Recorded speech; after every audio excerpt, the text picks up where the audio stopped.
he's not the sort of player that limps off if he can carry on. He's just not that type, Harry Kane, so you know it's not good.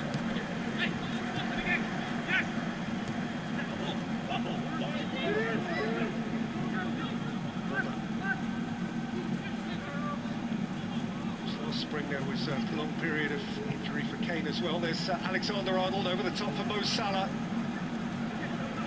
Just gets made by Eric Dyer. Great ball. Lovely run again from Mo Salah. Looking dangerous again, isn't he, Mo Salah? Making those runs and they're finding him again. In those dangerous positions. Really good ball there, once more. So Liverpool are going to make a change. Thiago, who's been in the wars, who will have enjoyed his substantial part in a really good Liverpool performance. A little bit of blood showing through the bandage there. Thiago gives way to Curtis Jones, who is going to play his last football as a teenager. Turns 20 on Saturday. Played well, Thiago. Played really well tonight. Played further forward, perhaps, more than what most would have thought. Played very well. Intelligent player. Alexander-Arnold. Curtis Jones, who's replaced him, actually had a really very good game at home to Spurs in December. Probably at the time the biggest game he played in from the start, and he was outstanding. Well, there was a time when, if you needed a miracle, this was the guy to call upon, Gareth Bale. Something beyond normal. Deliver something now. They need him to, but it's going to be difficult, very difficult for him, Peter. Just 12 minutes plus whatever the referee decides to add at the end.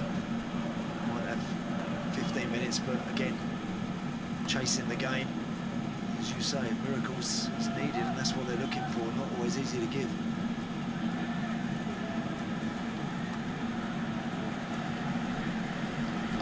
Got that hunger, Liverpool, to win it back, to win the ball back when they give it away. Henderson takes it back.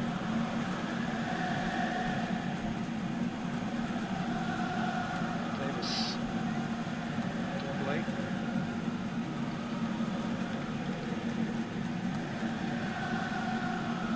Just not been able to find some second half Spurs with anything.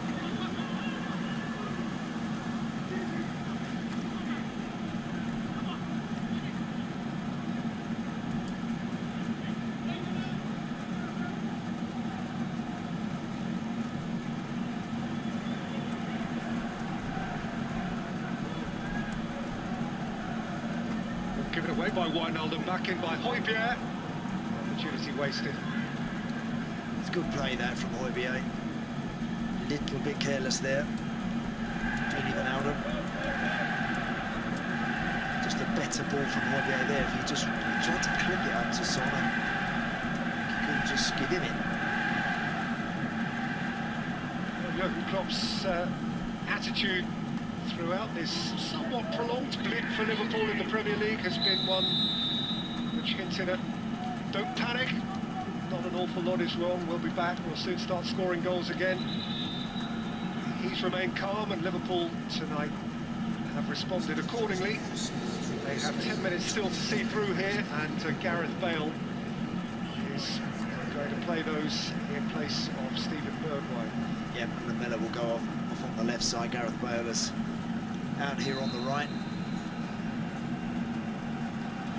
This time Gareth Bale appeared against Liverpool. He scored twice in a Champions League final. It's poor Maurice Karius. White of Real Madrid.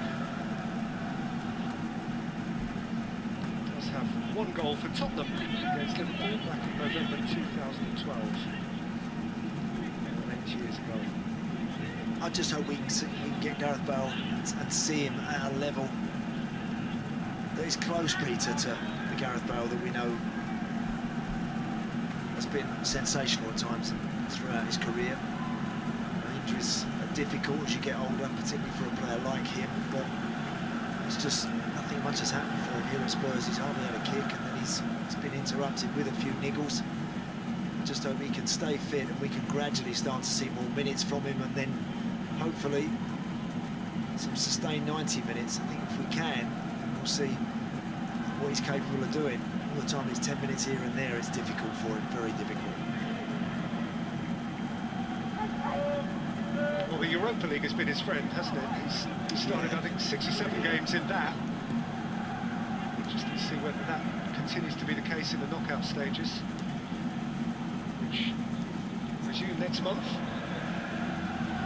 Tottenham have a very favourable draw, actually, against probably the weakest team left in the competition, Wolfsberger from Austria.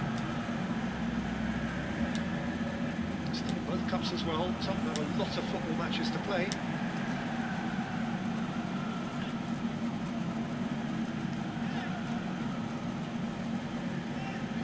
If they lose here tonight, they will be 8 points off the lead in the Premier League, which is not insuperable. It's more than is ideal. Doherty sledging out Son, well in by Phillips. Jones.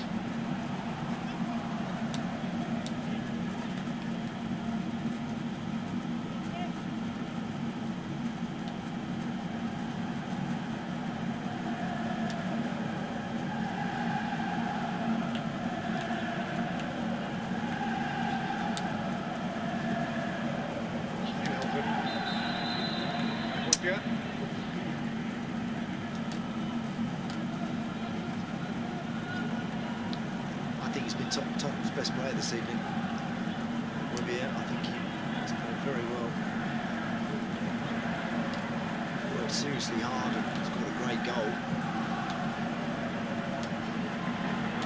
Tottenham go down to Brighton on Sunday evening for their next Premier League assignment. 2 of the next 3 are against strugglers. Brighton and then West Brom on Saturday week. Between those, big game here again next Thursday against Chelsea. And the new management, of course, the Jose Chelsea dynamic is always one that excites us.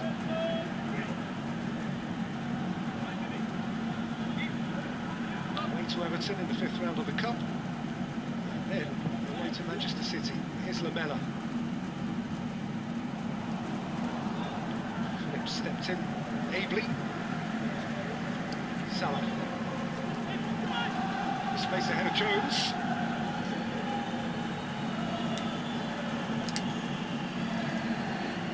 Small. Just looking to chop it back into the path of Jones.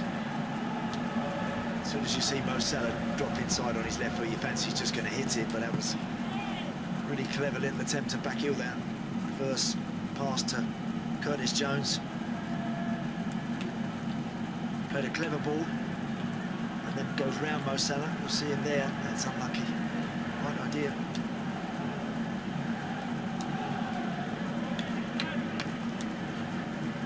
I don't think it worked at the start, Peter, for Jose. I think he has to take a fair amount of what's come their way this evening, with the way that the shape they started with Matt Doherty as a left-sided wing back, and then Serge Aurier also playing in that position, who was exposed a bit in that first 45 minutes. I don't think that worked at all.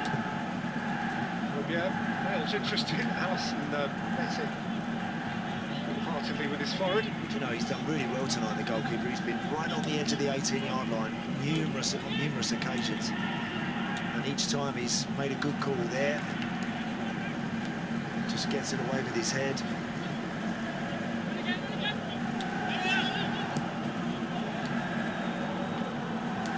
Mane has eyed this up. Odon's come across and dealt with it okay.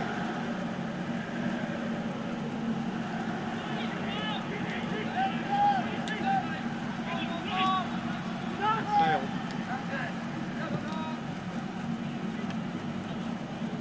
Davis. Son.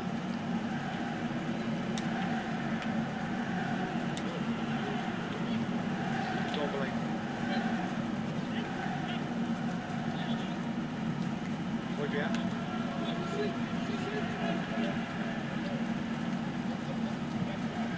Tottenham are going to try and get back into this game. Something's got to happen for them very soon. It's slowly starting to tick down. The red shirts are back behind the ball. They look organised and in good shape. It's not one of Gareth Bale's finest. Well, here's another bloke who scored in a Champions League final against Spurs, Div Rivals. And he is going to replace the man who lit their blue touch paper just before half-time, Roberto Firmino. So Liverpool on their way.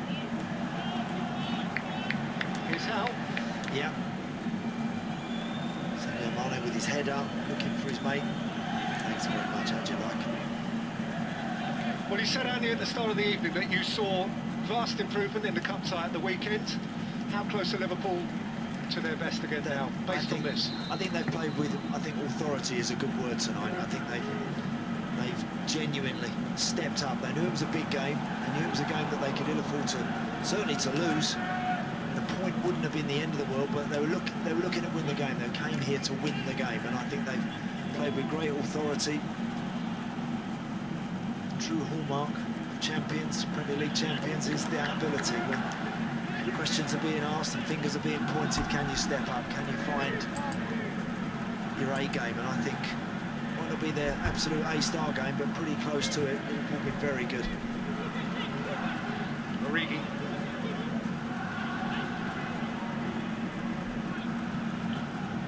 So again, they've not got an easy one at the weekend. West Ham away. That's not an easy one, Peter, that. West Ham, by the way, have loaned Jesse Lingard from Manchester United this evening. It's been the breaking news off the field. So West Ham away, then Brighton at home, but Liverpool are a week and a half away from Manchester City. Yeah. And now you feel as though they're back in it. That becomes a monster game. Definitely. Just seeing a rerun here of Trent Alexander-Arnold's goal.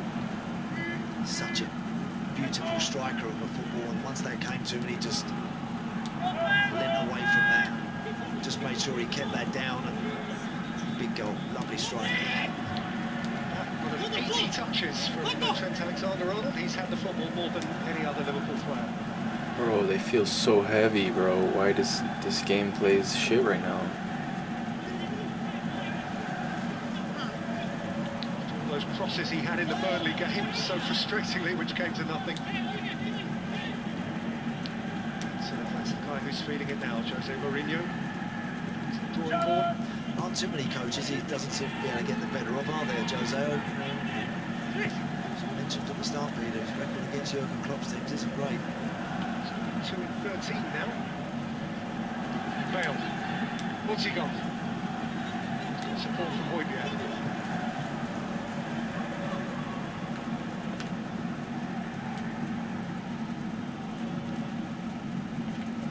Let's hook that back in. And Son has gone to ground. Didn't, in all truth, look at the referee with anything approaching expectation. Was Nat Phillips made that challenge? Does he make any contact with the ball? I'm not sure how much contact Phillips makes with his head. Watch. He does. He just makes a bit, but as he ploughed through Son in order to do that, he'll think so, of course. Interesting, it was that Son didn't appear to appeal at all. He didn't. I think he put himself in a position, Peter, to initiate the contact, Son. He knew that by putting himself there, Phillips was going to clatter into him, but I think it's the right call to give that to him.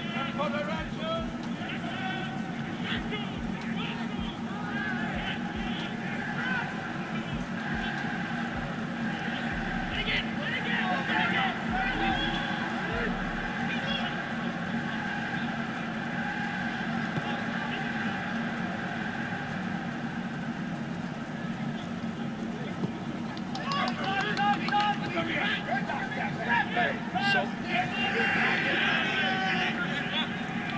Without complication.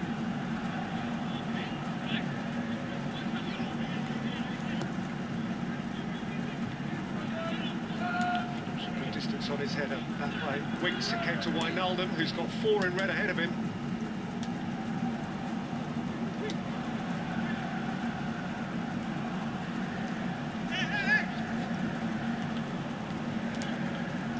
Down with Dombele.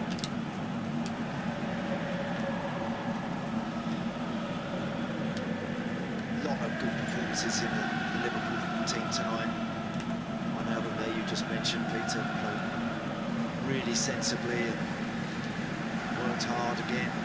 I think Jurgen Klopp will feel like I've got my boys back on the back of this performance. I think he will. I think he'll feel, despite all the frustrations they've had, and of course they're still playing catch-up, I think he'll feel that, yeah, that's us.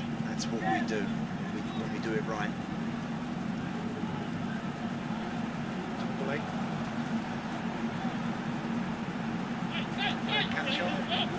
They'll only be 4 points behind if they win this, and then of course if they beat Manchester City, they reel them in. And I think it opens it up for everybody once more, Peter, if they do. And they're capable of it. It's all set to be a thumping game, that is. Winks. So, West Brom the other night. It's hard to believe anyone would beat Manchester City at the moment because they were brilliant. So we're off the league.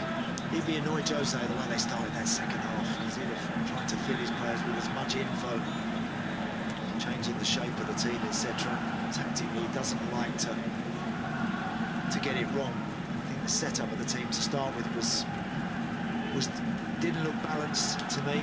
And then at the start of the second half, after making the 2 changes at half-time, they just looked all over the place.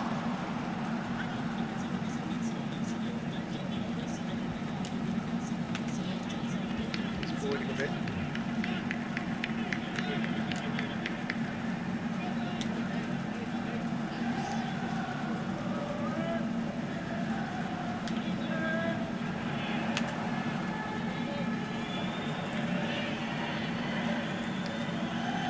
Fractious touchline than it was at Anfield, but they had a few words. It did, yeah. Laughs and smiles before the game. So one's smiling now.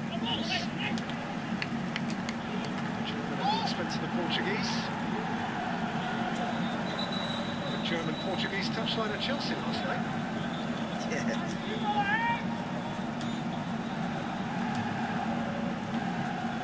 Hojbjerg. Goal of the night, but it'll count for nothing.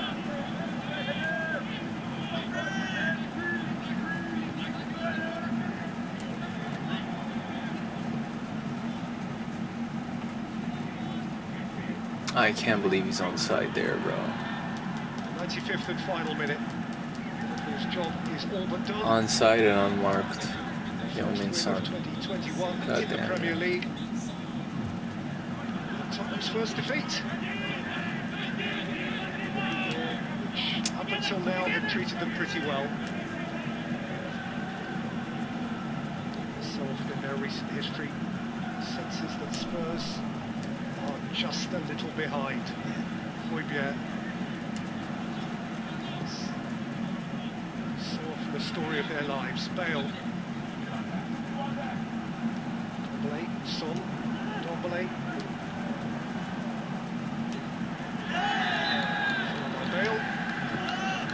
Who hasn't really had a chance to impact. No, you don't, Peter, when you're 2 goals down to the champion, you've got 12 minutes left.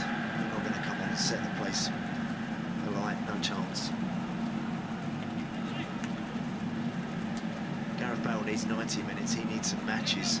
And he doesn't just need Europa League stuff, he needs some Premier League matches. If we're going to see the Gareth Bale that we've all loved watching over the years, if that Gareth Bale is still there, I'm not sure. Certainly we're not going to see it with just 10 minutes here and there. Liverpool with a bit of Champions charisma, with authority, with swagger. They bossed it like they have to boss it, like he demands that they boss it. And in the driving North London rain, they were just too good for Tottenham. Firmino scored in the seconds leading up to half-time. Alexander-Arnold rifled in the seconds just after half-time. Hojbjerg rattled one back for Tottenham. VAR had its moments as well, but Sadio Mane settled it 25 minutes out from time, and Liverpool are right back in the mix and looking their champion selves again. The final score at a sodden Tottenham Hotspur Stadium: Spurs 1, Liverpool 3. A performance of champions from Liverpool, back on course, back to winning ways and back into the top 4 to boot. Because the Jurgen Klopp side are now just 4 points off the summit with their first goals of 2021. More like it for you, Michael? That was more like it, certainly, yeah. Fantastic performance from Liverpool, thoroughly deserved. We've seen some really, really poor performances from them in recent weeks. But that is a lot more like it. That will send a lot of fans home happy. It'll certainly send Jurgen Klopp home happy, because no matter what, you go playing about 6, 7 games on the spin, playing pretty average, you start thinking, well, what is it? Is it gone for good? Well, you know, how are we going to rediscover it? But they've just proven there in no uncertain terms that they've still got it, and that's a big, big result to keep them in the title race. And the other side of the coin for Tottenham. Yeah. Disappointing for Tottenham.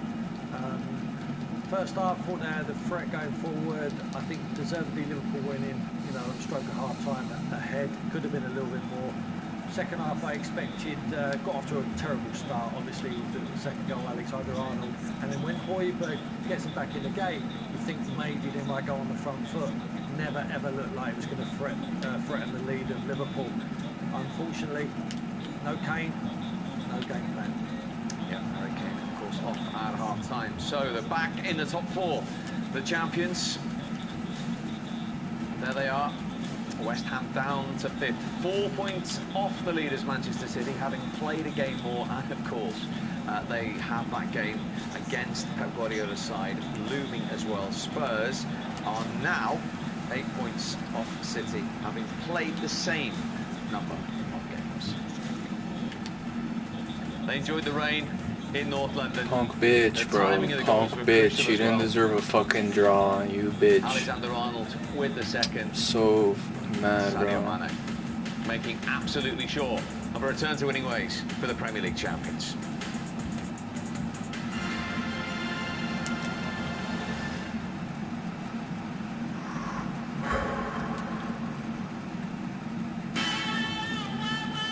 The all-new Nissan Rogue. It's for your jiu-jitsu fam.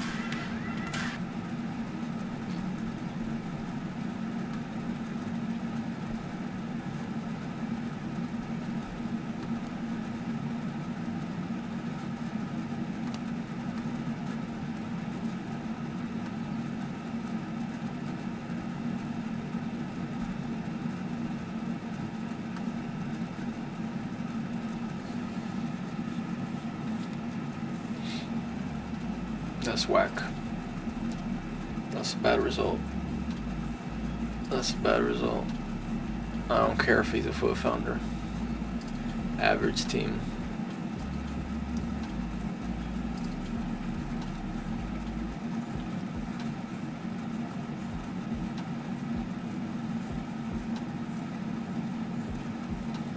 Those are the teams I gotta beat, bro.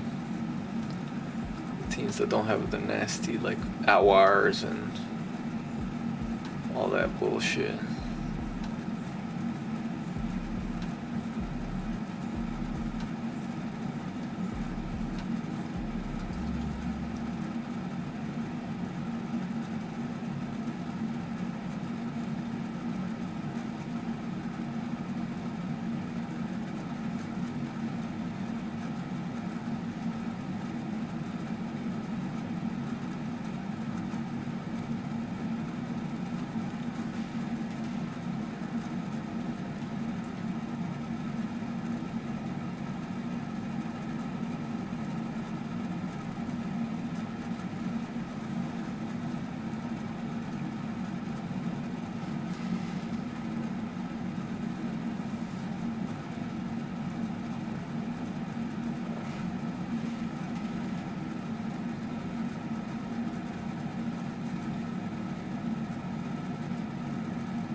So bored of it. I'm so bored of it.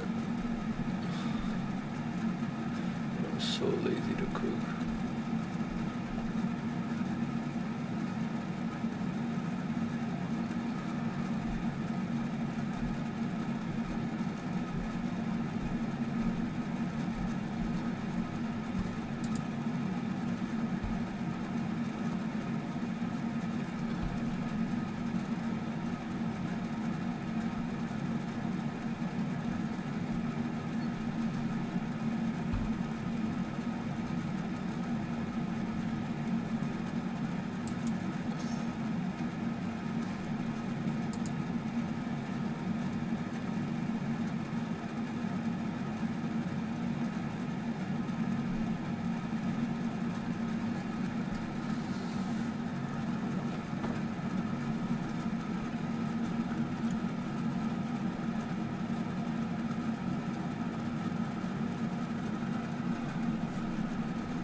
Bro, it's just that kill for a coffee right now.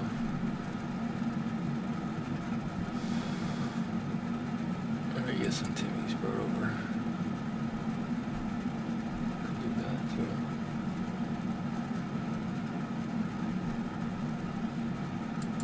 Just do that.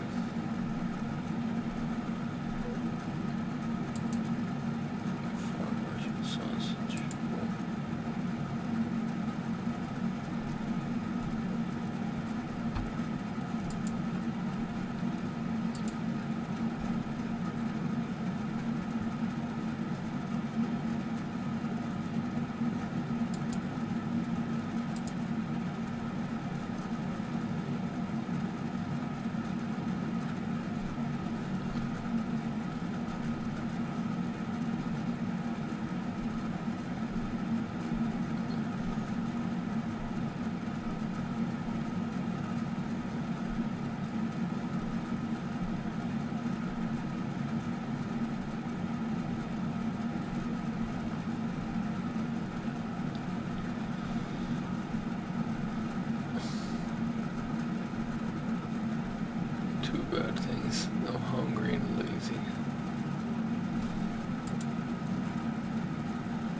Yo, Ali, what's up, bro? We're just on an intermission right now because we want to order food. Super hungry. And it's like snowed outside, so I don't want to go outside, I don't want to go be in the cold, and I'm lazy, so we're in this dilemma right now. Let me know if the microphone volume is okay. But check it out. If you're still there, we got Koulibaly.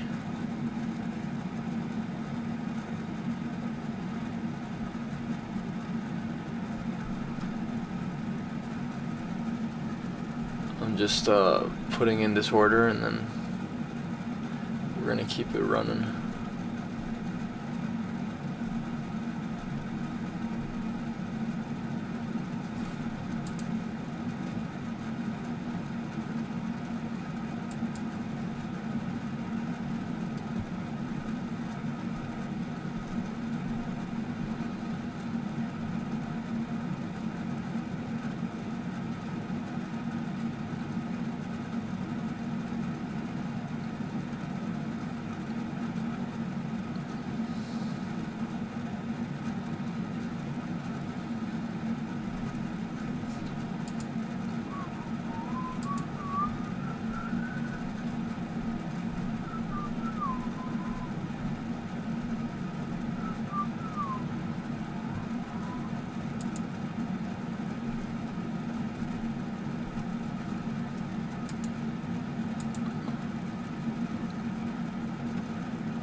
There we go.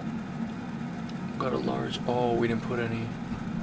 No, go back. We didn't put any. Oh, no. Jeez. Didn't put any sugar in it. So we don't need sugar in it. What we need is.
Reliable filler upper.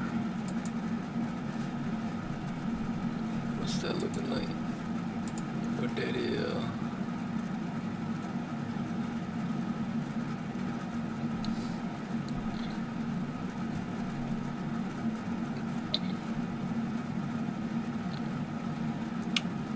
Damn.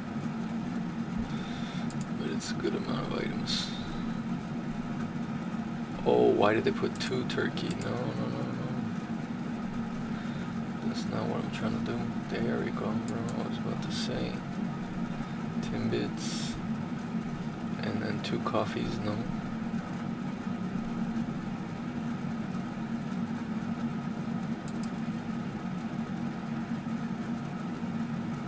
But maybe that's a good idea, actually. One for now, one for later.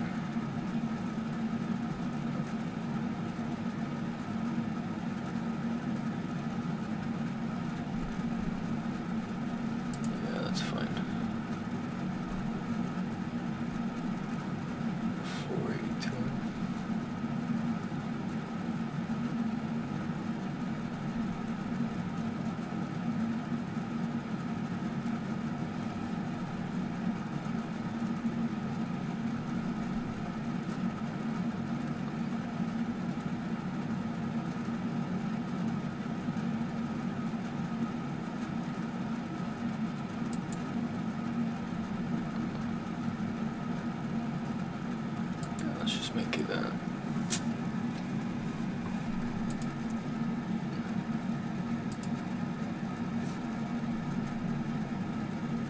Hey bro, Ahmed, I see you there. What's up guys? Welcome everybody. Welcome, welcome. Hello, Ikus. Ikus156. Thank you bro, welcome, welcome. Hello everybody, hello. Let me know if the volume of the microphone is okay. Sorry I haven't been going. I'm just showing you guys here my team. I'm ordering some food. And then we're gonna continue the stream some more. Ali, welcome. Long time, long time.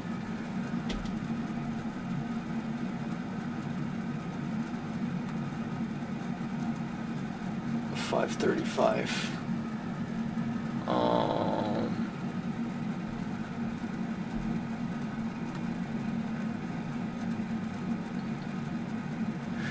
We'll be right back, guys. We'll be right back. Give me a few minutes if you stay tuned. We're gonna run a game.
What are you guys saying over there? Between Aled and Ami. Welcome. Hello guys, I'm back. I have food almost here though. I was cleaning the snow outside. So let's see, this guy's picking it up right about now. That'll be here in like 10 minutes. Okay. Welcome, welcome everybody. We are going to start a game very soon.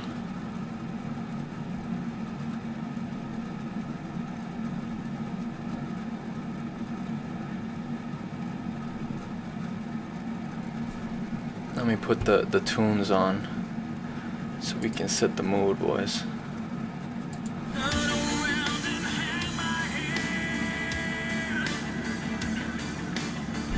Hopefully the volume isn't too loud.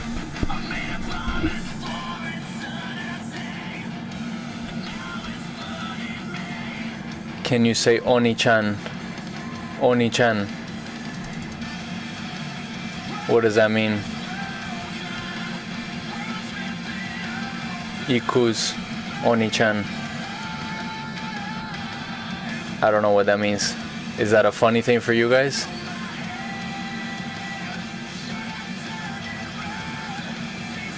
Play an Arabic song? What's up? Oh, but it has to be non-copyright, because if not, YouTube will take down the video. So it can't be Arabic. Or it has to be, which one? KSA?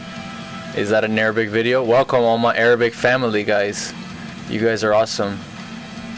You guys are the best. No, I cannot say that. What's an Arabic song? Let me look for something.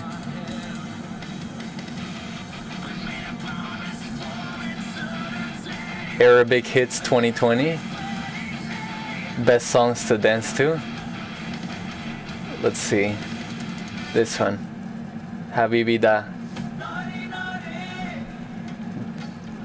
Do you guys know this one?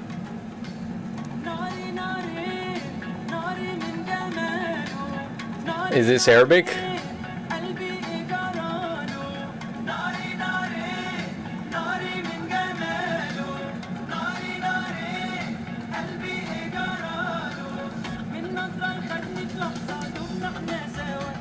Is that a good one, guys? Tell me if that's a good one.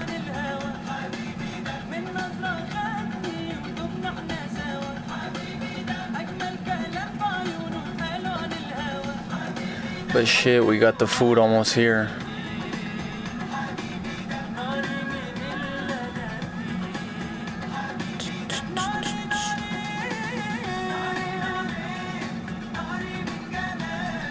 Or which one's a good one? Nancy Adram. This is all dance.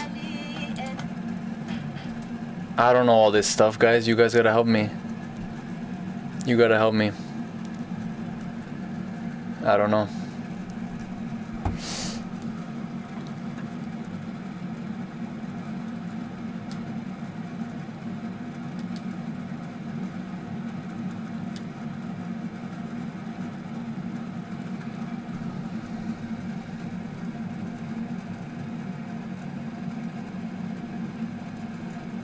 You want to see Mahrez?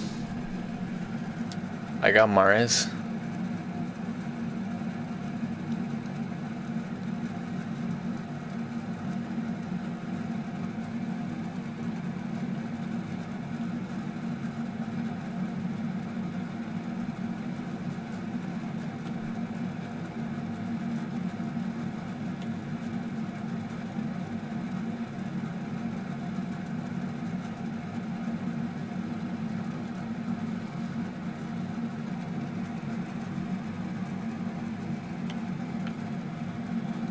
Is that what you were saying, Ahmed?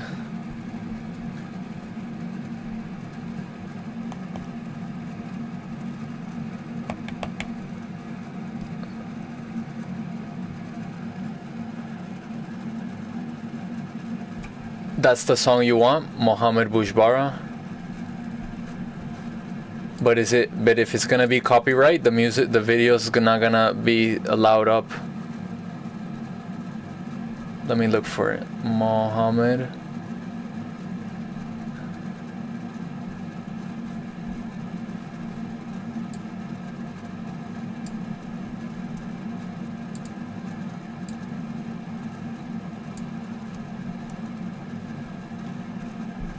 So that's the thing. If he's an artist, that's copyright. That's not a. Oh, I put it in twice. Mohammed. Why did it go in twice? No. He's not on Spotify. I don't know who that is. Mohammed Bushbara. No copyright? Is it in Bushbara?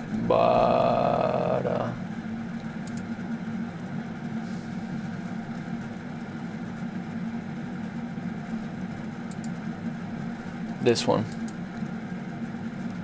I think it's copyright, guys, but that's okay.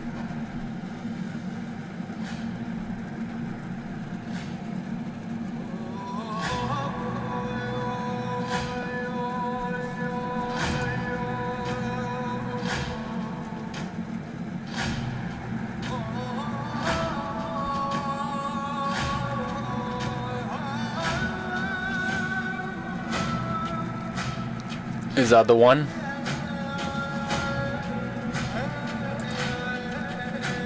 Is that a good one? That does sound nice. 4 minutes. 4 minutes for my food here.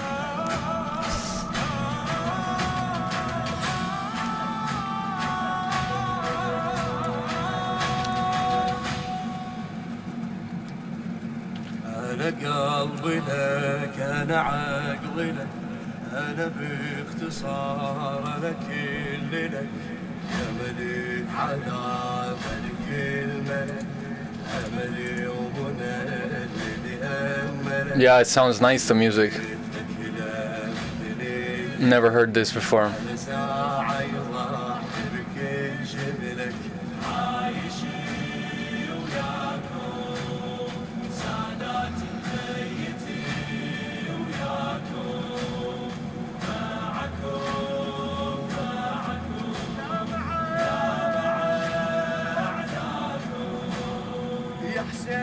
ذاك المحب خلص شبابه ينتحل فتوى الشباب الأكبر ابني عز شبابي أبجيك وانطم على الصدر قول الثواب قول الأجر أبجيك لأنك تستطيع. What's my opinion about this when I play FUT Champions? FUT Champions. Oh, when I play this and I open a pack. If you guys tune in and remind me, we'll open some packs with this. We'll open some packs with Muhammad Bushbara. We'll put Muhammad Bushbara and we'll open packs. But you guys gotta tune in when we do pack openings. I'm not. You guys missed out. You gotta go back to the old video. It's up in the channel on the past streams, the past live streams. You go back and then we opened up some packs. We got some stuff, but nothing good. No reds. That's the bad thing.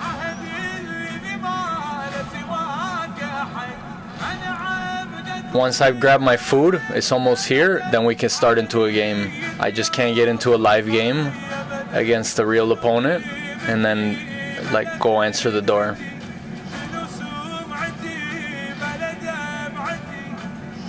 Play Mohammed Al-Maki.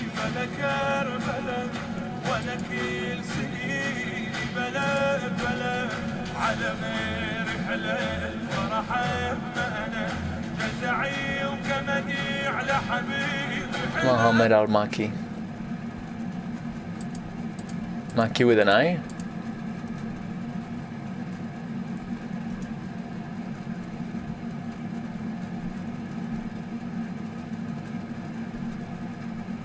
But oh, he's not Mohammed Al-Maki. Is this a funny thing? Reality exposed by engineer. I don't want to listen to that. Who's Mohammed Al-Maki?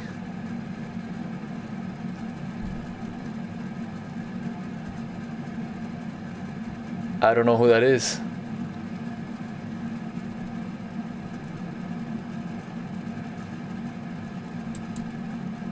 Yeah, that one doesn't sound so good. Or maybe it's this one. Maybe it's this one. Oh, this one. Yeah, yeah. Muhammad Ali. Is that the one? This sounds good though.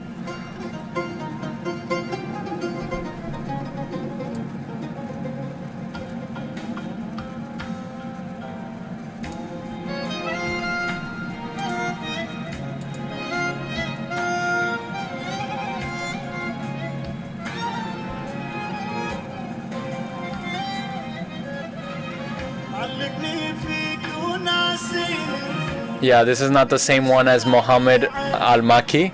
This is Muhammad Al-Ali, but I couldn't find the other one on YouTube. Yeah, I know it's not the one, guys. I know it's not. I couldn't find it on YouTube. Send me the exact name on YouTube. This is not this. Okay.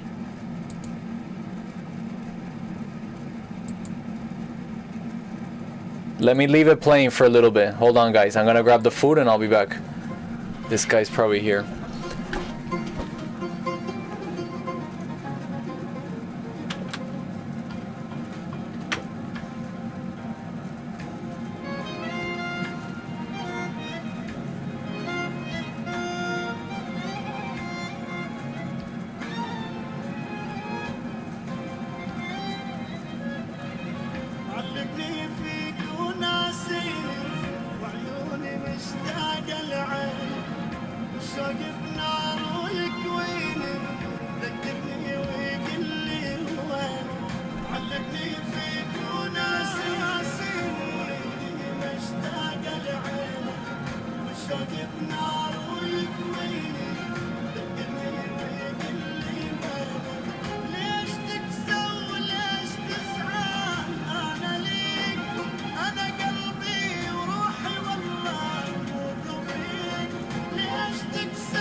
Al-Maki. Okay, let me search it, guys. Let me search it. Wait a minute. Al-Maki.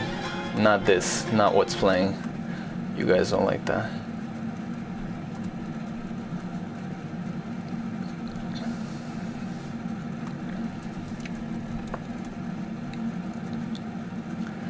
I don't know which one it is. Send me more.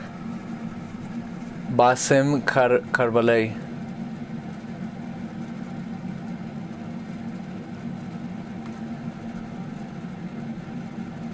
Basim Koulibaly.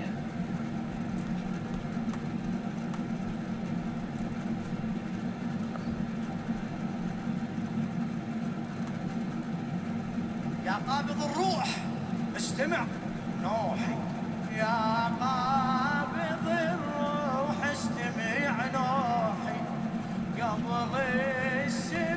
قبل السماء لطف اخذ روحي حاجيني على الاربع. You guys like this, huh? Basim.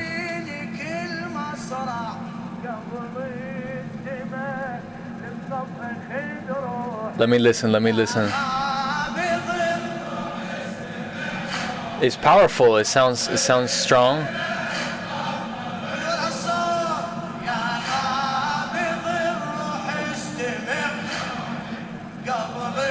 But it's like religious music, you know? It's almost like that. It's like very spiritual, very religious. This is sad. This is a sad song. Yeah, I mean, it sounds painful, right? It sounds like they're in like a lot of pain. But they're like pushing through it, right? They're like they're together. It's like a song of the fields. He's in a lot of pain, but they're together, you know? No one's like happy, but they're there. They're all in it.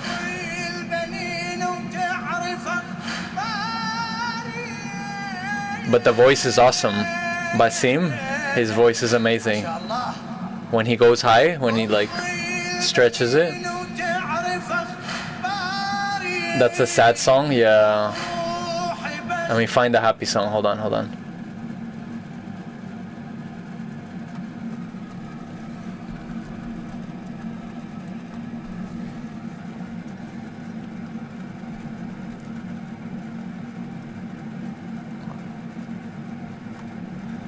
This one.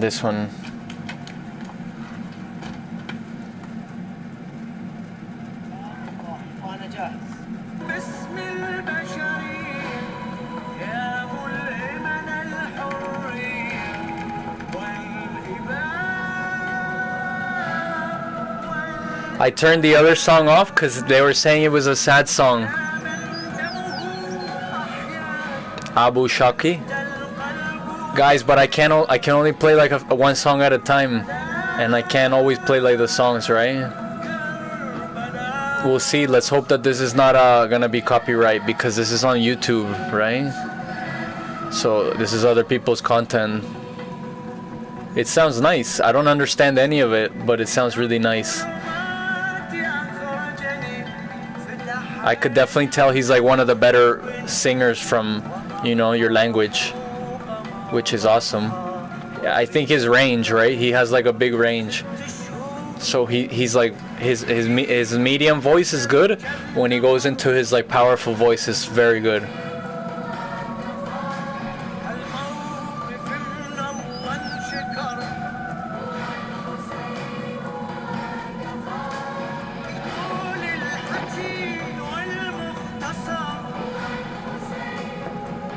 Abu Shaki next, okay.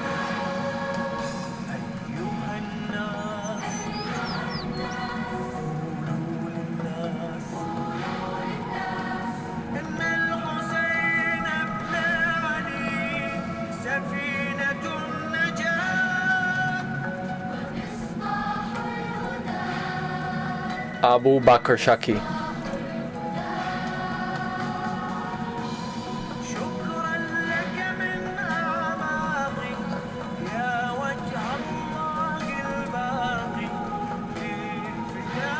Is he a singer? No, he's like an actor. What is Abu Shaki? He's an actor.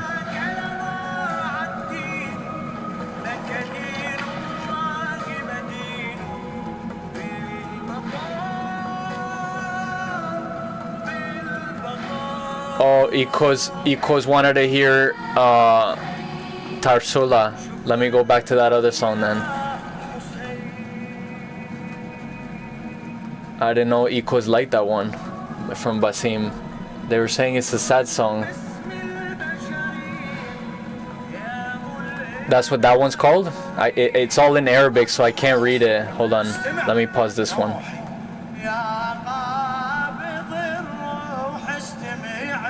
This one, Tarshula. No, it's nice. Let's leave that one. Let's leave that one.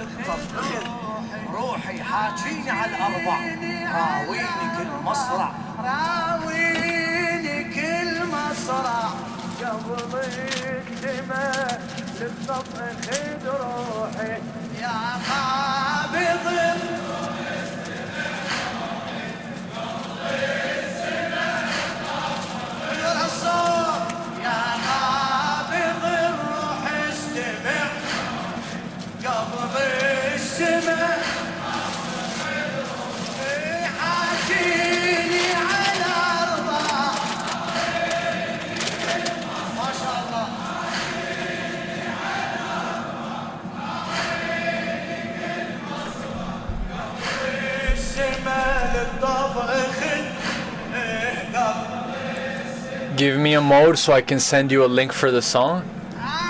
A mod. Okay, okay, but you gotta behave. You can't be saying crazy stuff like harder daddy, cause then I won't take you. I'll take you off of mod. What is Jaffrey? No, you guys are gonna make me say crazy stuff. I'm Jaffrey.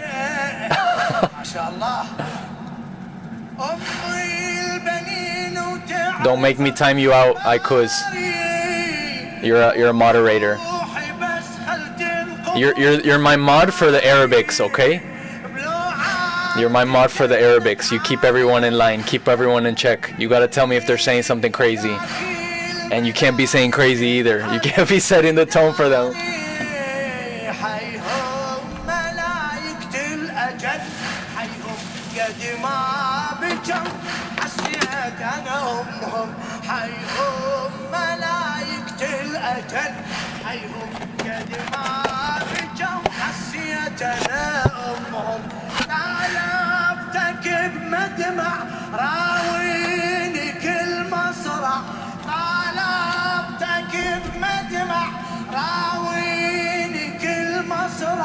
This is not crazy, Jeffrey. It's very good.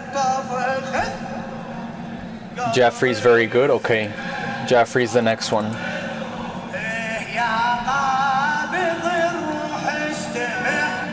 I don't know, guys. I don't know, because sometimes, like, in another language, it's... I don't know what you guys could be saying. Jeffrey.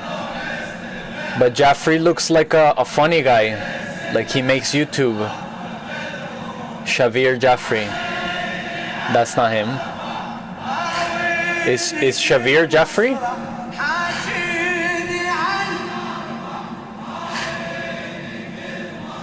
Oh, here. He sent me one here.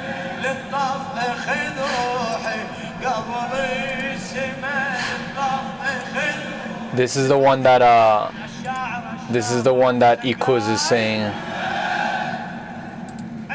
Hold on, let's pause that. This one.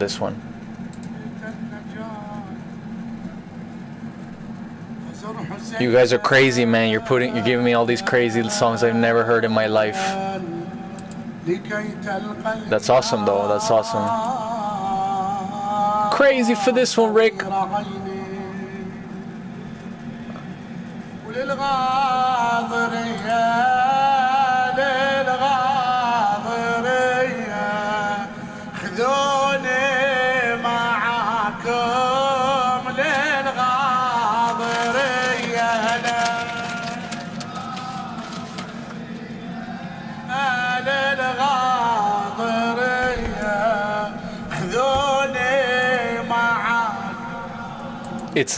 It's not sad, it's happy. Okay, I like that. I like that it's a happy song. This one sounds good. How's the volume? Is the volume high? Is it low on the microphone? Let me know. If I'll turn it down, I'll turn it up. I'll turn the music down. You guys gotta help me configure. You gotta help me get the levels of the microphone, the volume right. You're the viewers. It's good? The microphone? Okay. I don't know what his name is, but letter I. I can't read in the Arabic, but okay, perfect. Thank you, guys. Thank you. We're gonna jump into a game in a second.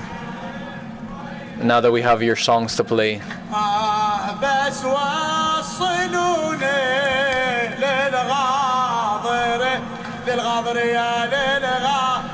كل من يحرك نفسه ويانا يروح للحسين ان شاء الله على منبر زين يا ابو عبد الله.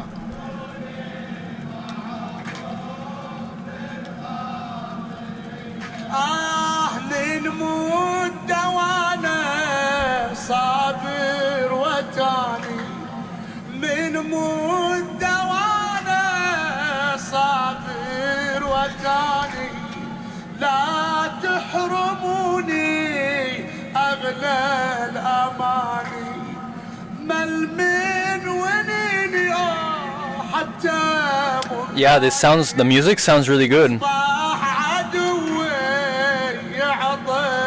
Like I'm from Colombia, from South America, my family, and then I lived in the United States and Canada all my life, so like this is not things that I'm gonna go normally go find and listen by myself, but it's nice that you guys show me.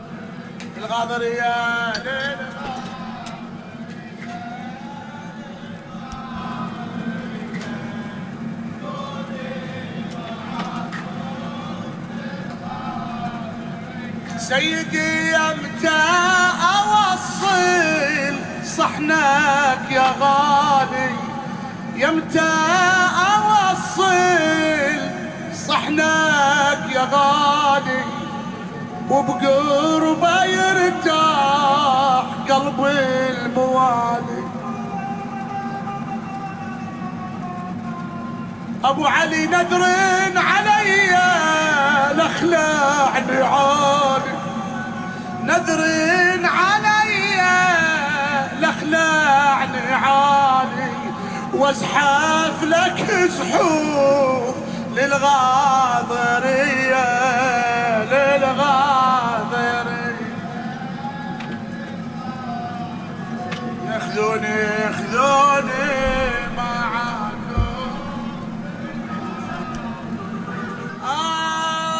ودي اوصل صحنك يا غالي يلا بنطلع للمصيبه طالبين مني نهايه المجلس مصيبه لزين ودي اوصل صحنك يا غالي. Have I met an Arabic person before? Of course. Yeah, I've met a lot of... I have Arabic friends and I know Arabic people, but Arabic music is not something that I listen to, like, ever, really. Unless I'm at their house or something. But of course, I don't know where you guys each are from. I'll play this one next, Ikus. Thank you. I'm gonna play the other link he sent there. Once this one finishes. Very soon, very soon. Oh, it's done.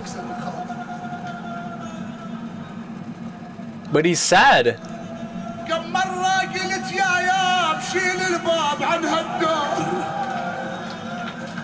They're so sad. This is not happy. No, that's not happy, guys. That's really sad.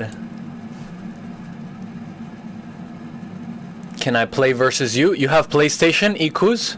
We can play. We can play right now, me and you. You have PlayStation?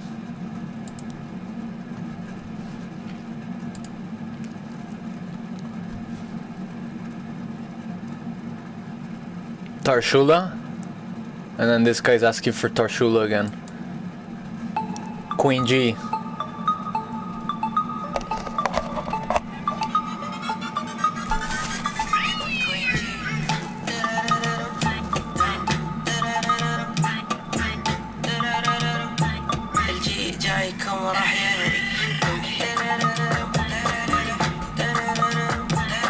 Oh, this is good. That's that good shit. You have PS4? Add me.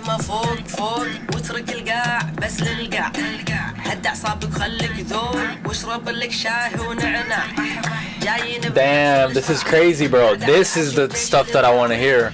I mean, the other one is like classic, right? But this is like nice. This is worldwide. Anybody hears this and they want to dance.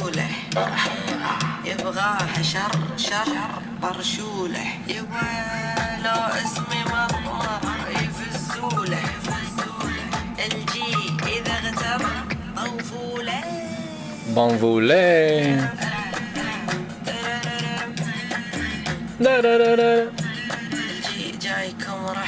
Yeah, add me, Ikuz, and we'll play. We'll play right now for the stream for anyone viewing. You guys can send more ideas for songs too.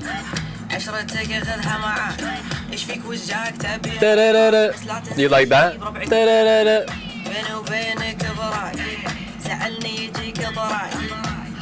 Yeah, if you guys have any ideas for songs that are like Arabic or like this one's nice. This one's a cool one to like discover.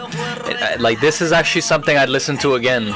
The other one I don't know so much. Like it's obviously nice to listen with you guys, but by myself maybe I won't listen to it.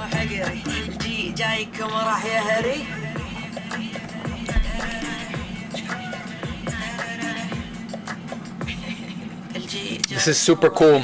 That's a good one. We're gonna play a game right now with Ikuz, man. We're just waiting for him to send me a PlayStation request.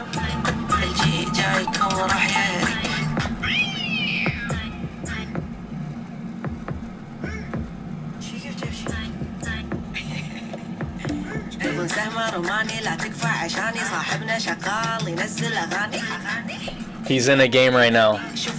Okay, so once you send me when you're done, and then I'm gonna run a SBC. We're gonna trade in a team right now. Meanwhile, thanks for hanging out, everybody. Love you guys. Welcome everybody, all my new Arabic family. They say I look Arabic a little bit, like the eyebrows.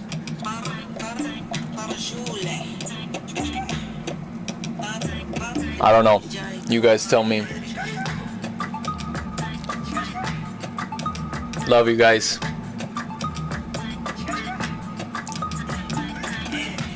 Let's build this team. Let's get a Cristiano. Skirt, skirt.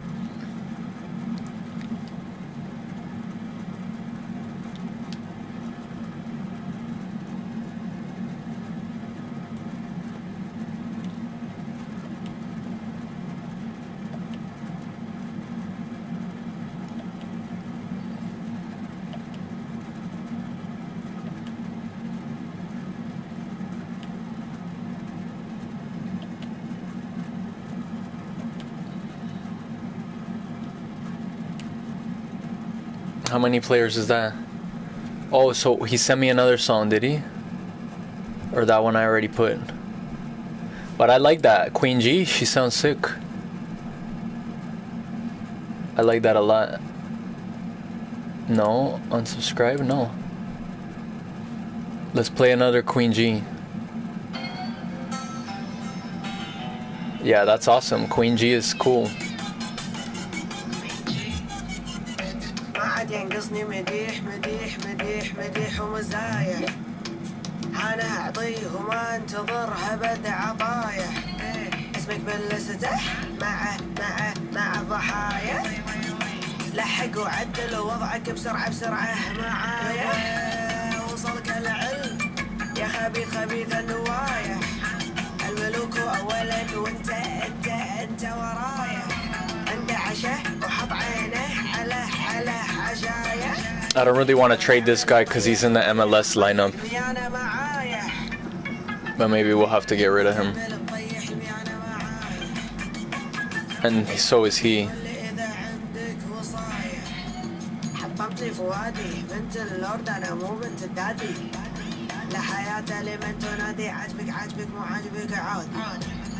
أنا فؤادي وأنت فؤادي تحرق صبيعك وتلعب بالنار هادي مو مهم والشجرة والصار روحوا قولوا له يمد الحافة عقد ريوله طرشوله الجي جاكم راح يهري وصلوله وسع المسار جاكم الإعصار لا تسألني وش صار أنا قط وأنت فار يبا وصلك العلم الملوك اولا وانت ورايا عنده عشاء وحط عينه على عشايا لا تعمل مطيح ميانه معايا. Oh, but the packs are open today. Like, we might as well just even open this right now. Let's just open this right now, because already the Cristiano could be in packs. Should we do a few and then we open? Yeah, let's do like 2 or 3, and then we'll open them up, hoping for something dirty. Could you imagine a Cristiano out of one of these? Maybe. My buddy got Kimmich. My friend got Joshua Kimmich. That's crazy.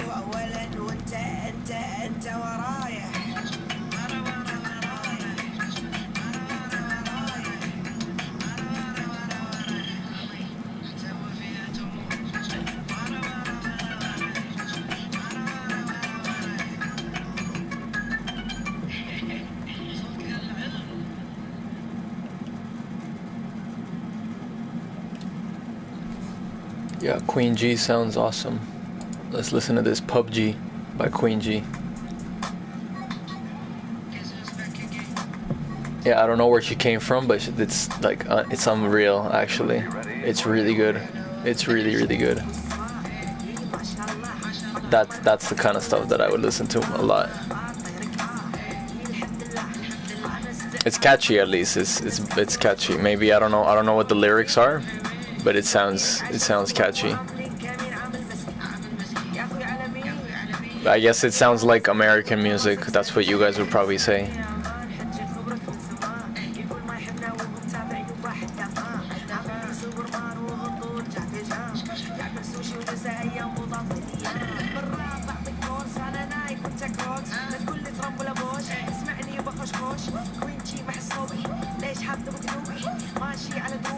But yeah, she sounds like she has like a lot of personality.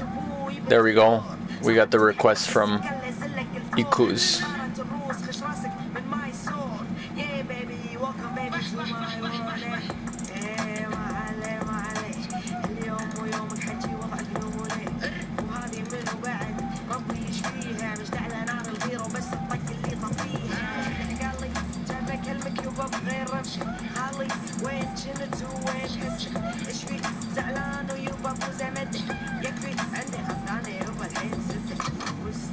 Nice, they get the, there we go, Bundesliga, Hertha Berlin combo.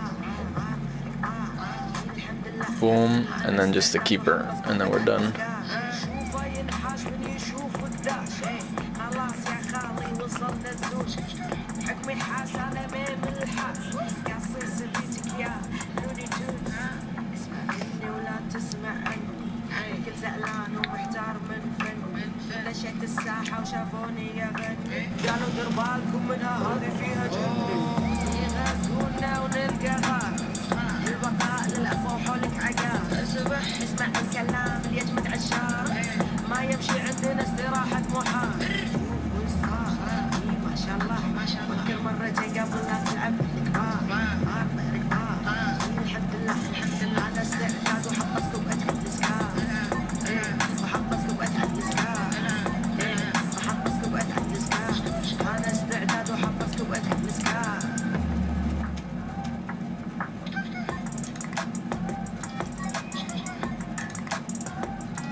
Yeah, was that you? I got the friend request there. Or was that your other friend too?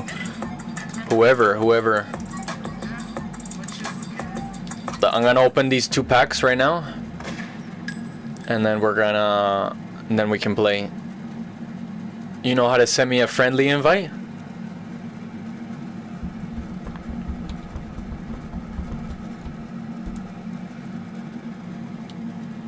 Come on, guys. Team of the Year, Cristiano.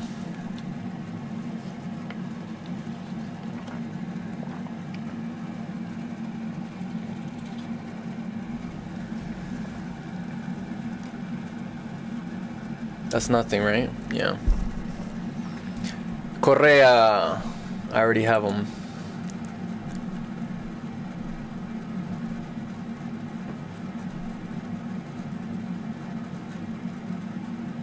Oh, this would work. I'm not gonna play more Arabic music, guys. I'm sorry. I'm gonna play some other stuff. You have lag, you can't play now? Let me know when you can play, bro. No worries. Thanks for like being here and tuning in and being a mod now. As long as you don't say crazy stuff. But yeah, we'll play when you can. You tell me. But I'm gonna keep the stream going, and I'm gonna jump into a rivals match, into division rivals. But you tell me when we play. If not tonight, another day, no problem. We play.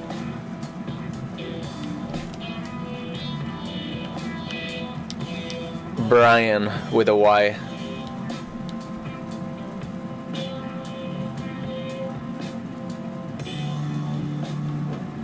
Your friend wants to now? Okay.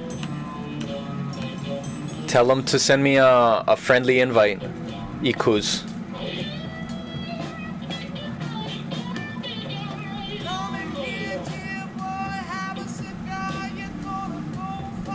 That's a board. That's a board. Dutch center back. Oh, De Vrij? Nice. 84. Okay. Okay. That'll do. That'll do, donkey. Very good, very good. He will do well in an SBC.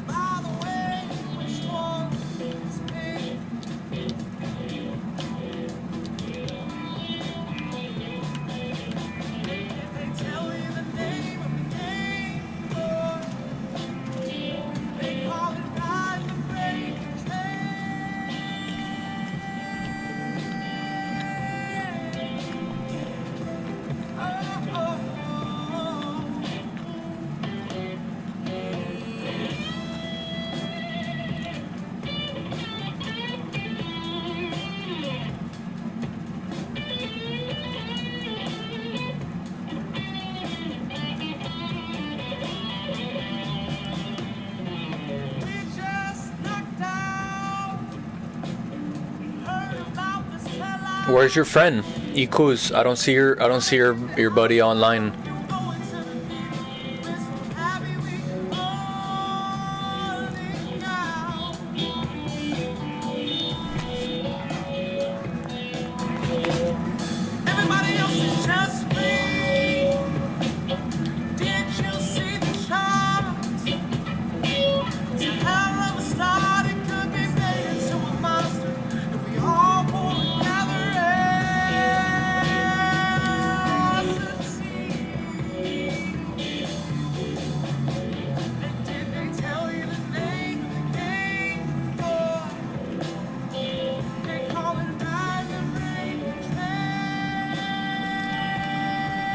Yeah, I don't see your friend online, man.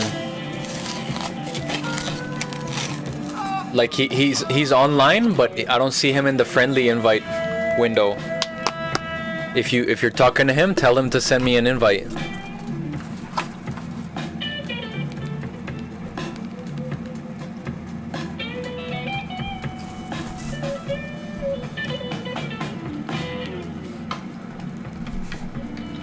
Yeah, I have his ID, but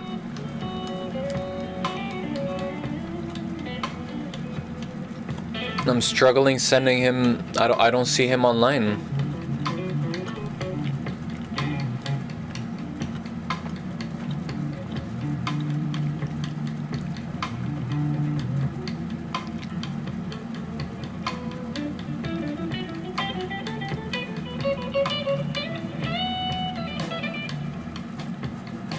He's in the bathroom. Wait. Yeah, tell him when he's ready, tell him to go into Ultimate Team. And to go into the friendlies and send me an invite here, like right here. And then you say play a friend, and he finds me there.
Did he send it yet? Ikuz?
Let it sleeping while my guitar gently weeps.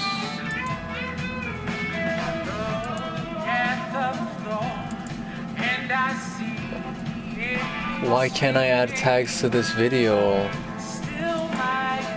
That's so dumb.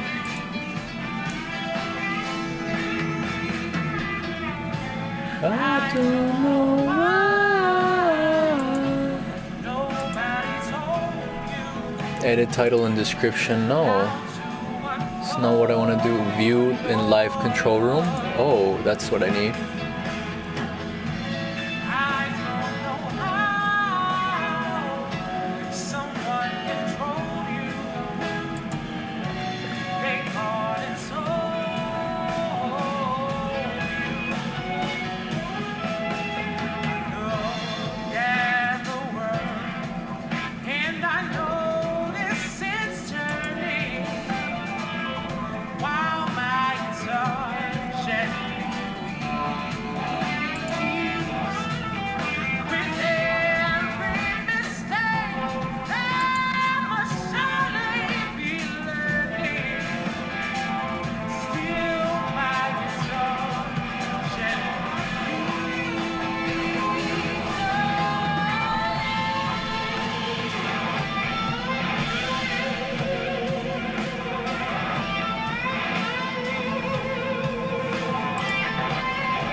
So weird, I don't know. Alright, we got the invite here.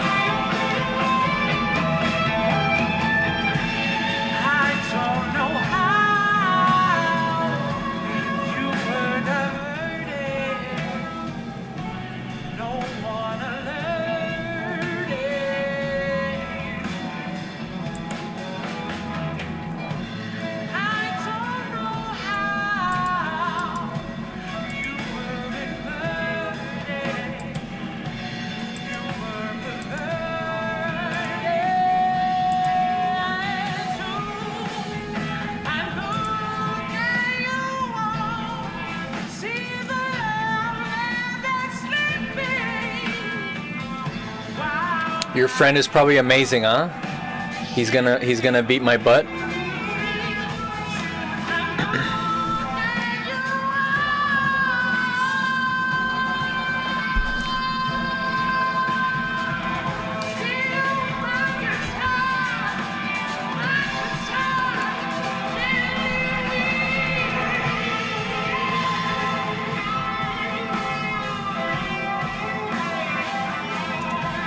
No stats available. Yeah, we never played each other. Jeez.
I kind of rushed it there.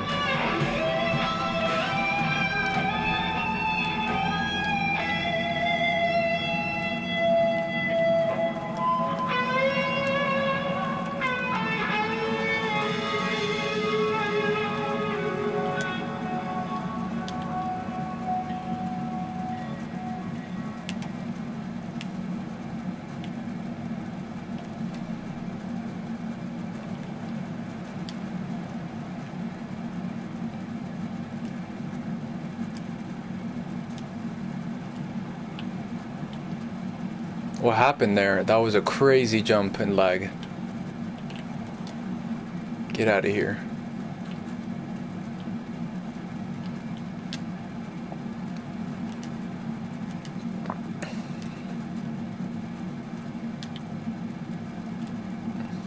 Bro, the lag sometimes is crazy.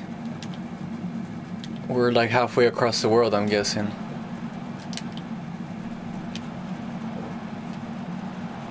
That was weak. That was weak.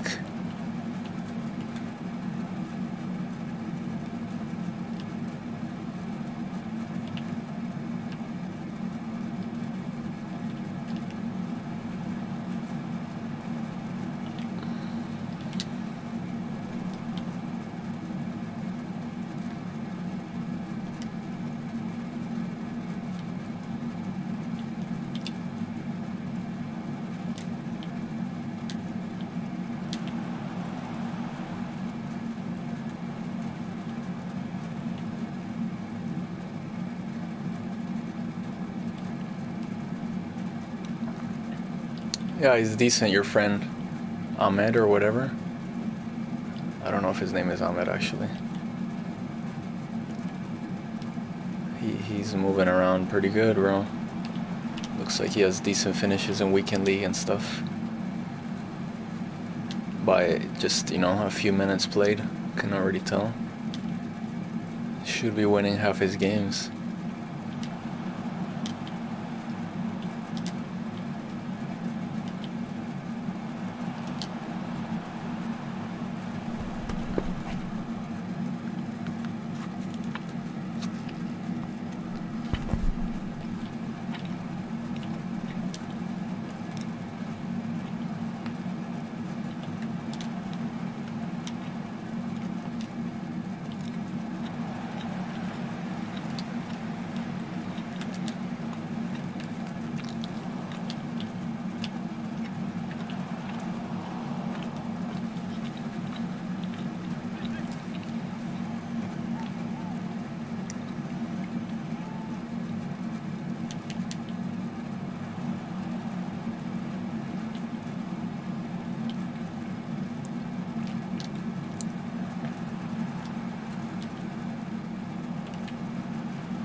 Bro, the internet there, I don't know if anyone's tuned into the stream, but damn.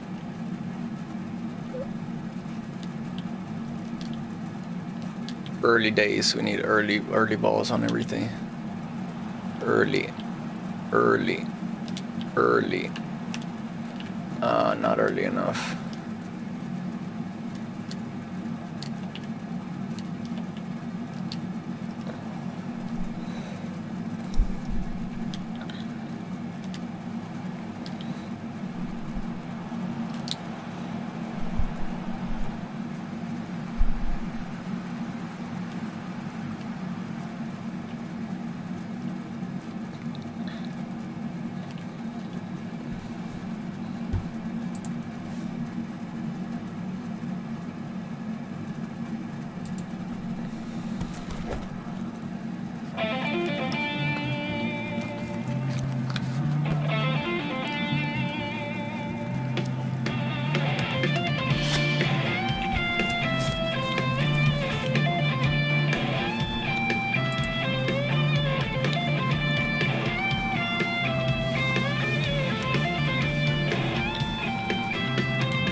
Layla, got me on my knees, Layla.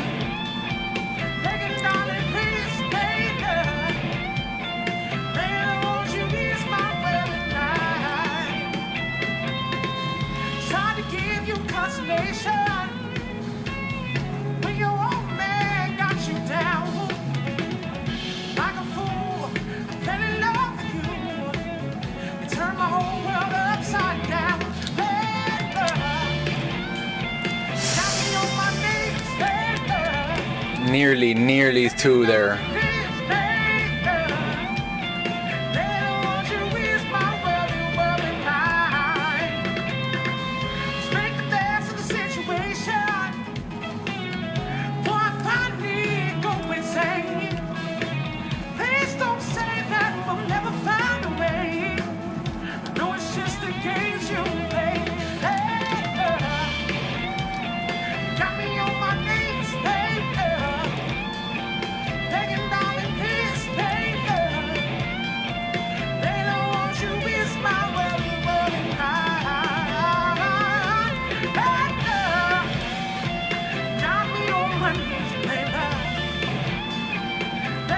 That's offside.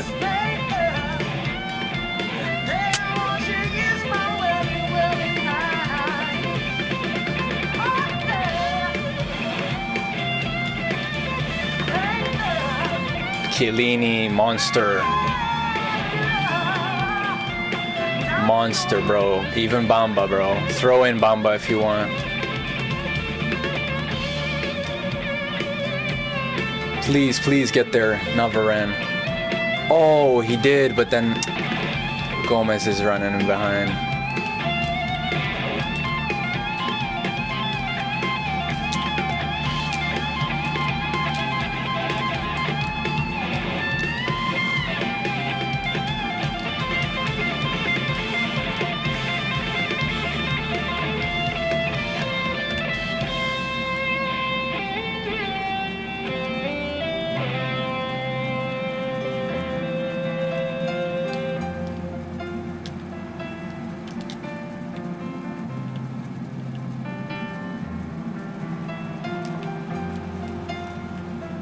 Bro, the lag in between some of the plays sometimes, it's unreal.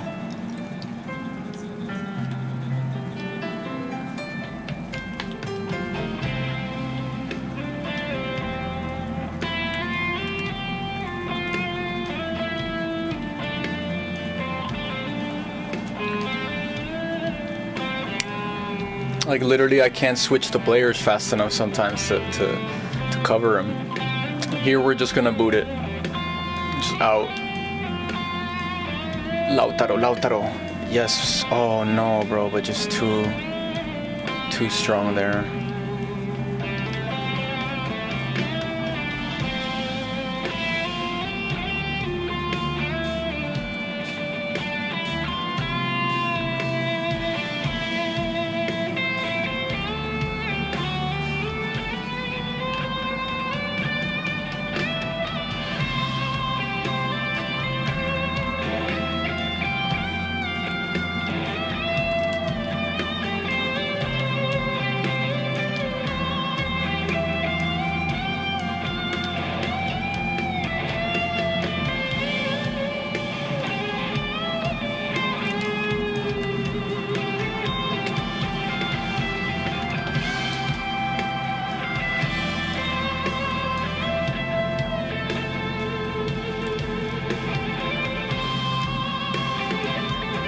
It's tough. I just had better breaks.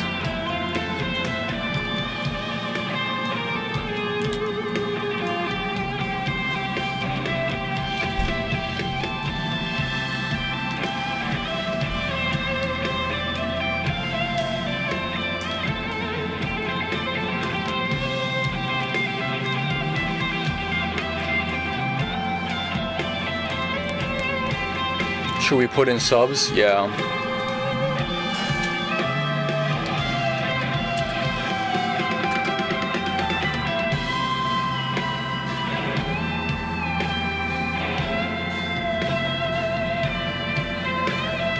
Dybala's been kind of quiet other than that first goal, but he's just legend. You can't take him out. I think I'm gonna take out that, and then we're gonna do this.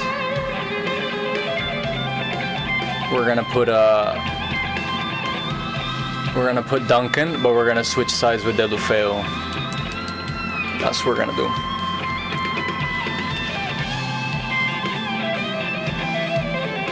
And plus the delivery right now from Dybala hopefully gets us a corner goal here.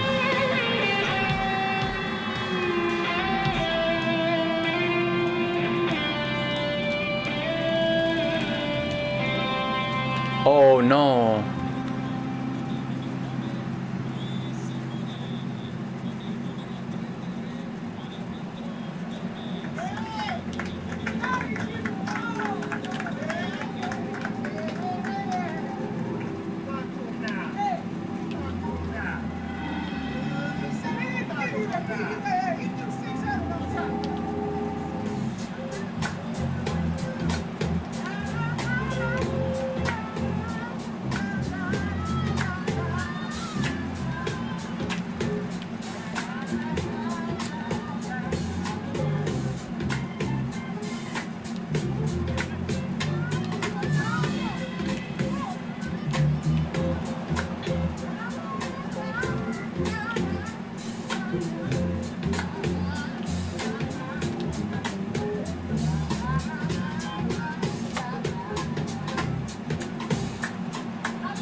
That's how we do. GG though, he started really well. It was actually like troublesome, you know? But then I was just a little bit better.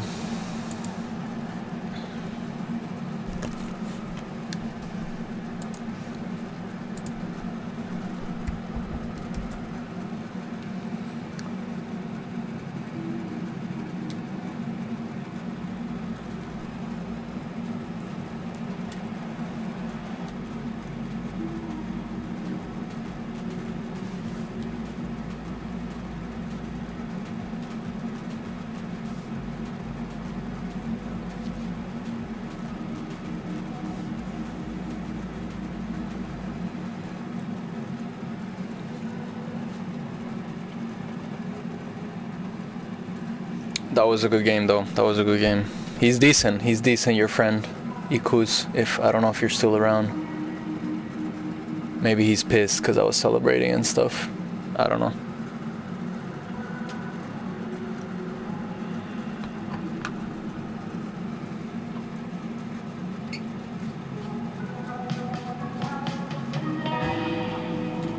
But like, I wasn't gonna play him soft, you know? I gotta play him like the way I play anybody else, bro.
Never, bro.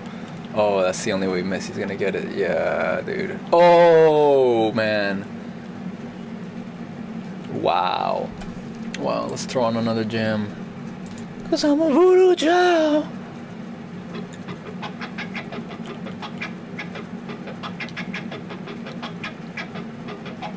That can't be copyright. Playing covers on the stream. I'd be surprised. Especially covers like this. Not like, you know, Nirvana Unplugged cover.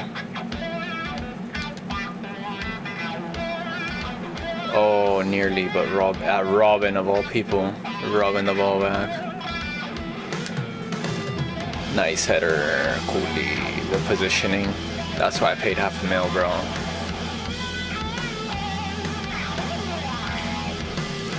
Do you wanna dance, Clive?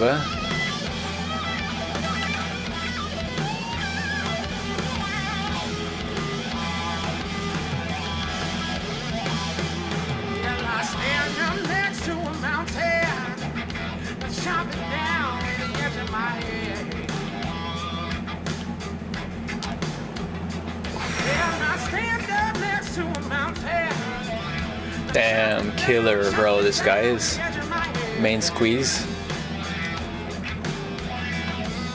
I pick up all the pieces and make them into an island, and I might even raise a little sand. Yeah, 'cause I'm a voodoo child. Lord knows I'm a voodoo child.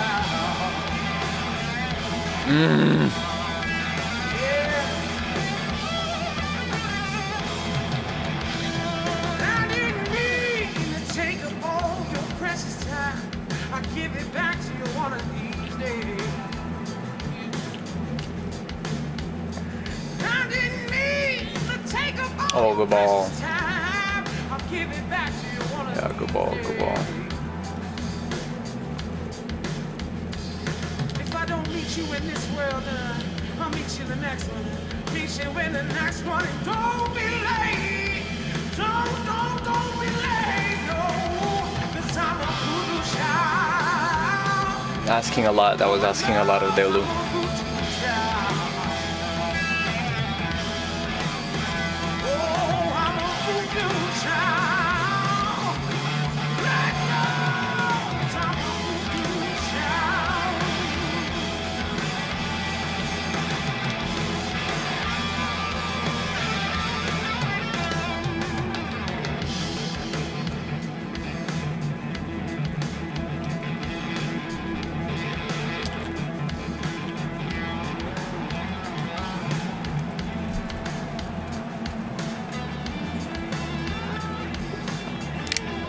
Paulo Dybala, Paulo Dybala, Paulo Dybala. Nasty with it, nasty with it. That was a snipe there. That was a headshot, bro.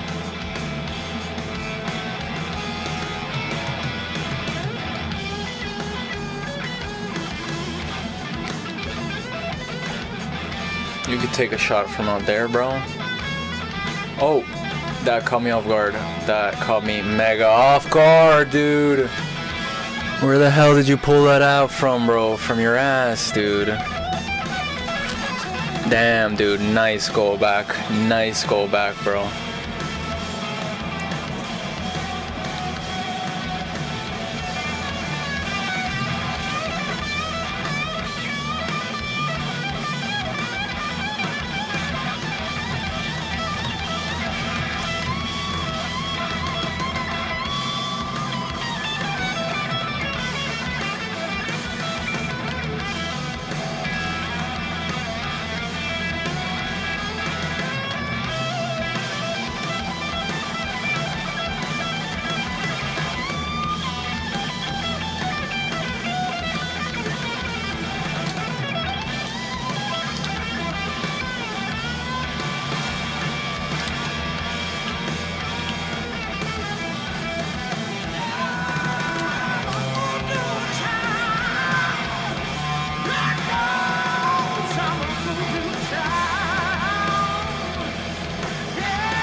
he flicked it on beautifully, but like I don't have another person there. Oh, thank God, Handanovic, sweeper, keeper, bro. If I don't have that,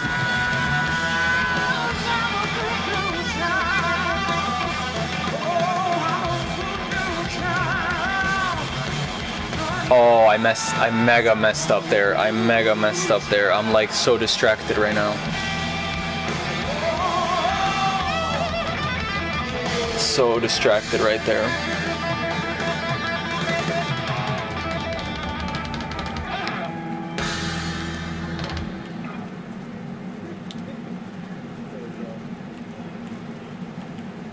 Damn, and I played so slow. The thing is, he's got great forwards, so I can't mess up. And that was the first mistake. Second if you count, yeah, second.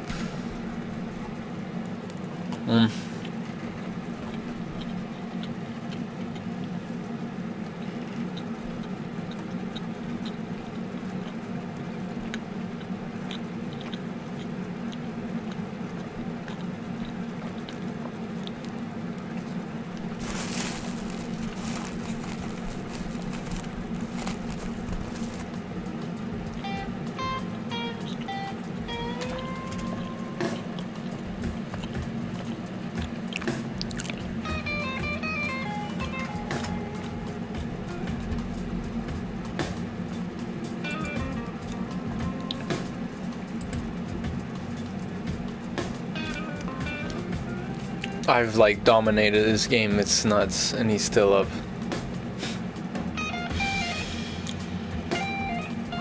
But he's got the important things, the goals, and 3 shots on target. I just need to get in position again and I'll score another.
Oh!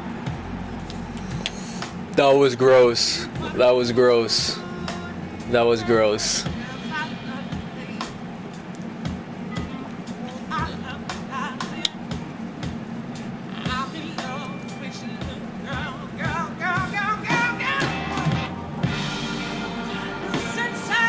Does Insigne score that? I don't know. I don't know. Does Insigne have the stats to get there like that? We'll have to see. We'll have to buy him. We'll have to buy him and see.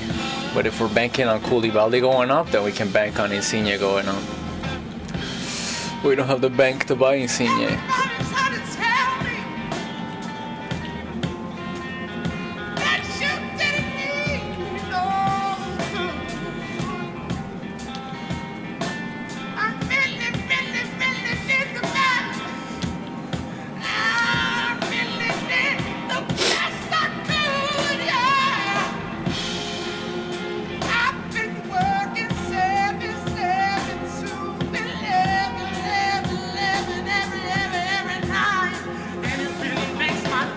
Why does... Yeah, it's so tough with Ter Stegen and that, bro.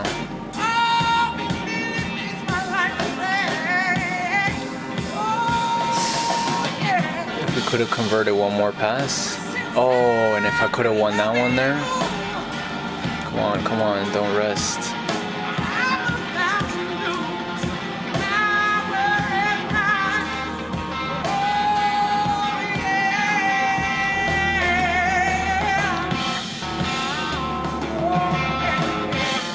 win this. We gotta win this.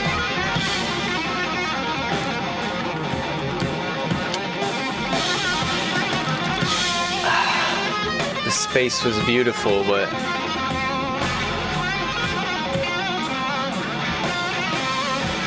oh no! Bypass 3 lines. Nice.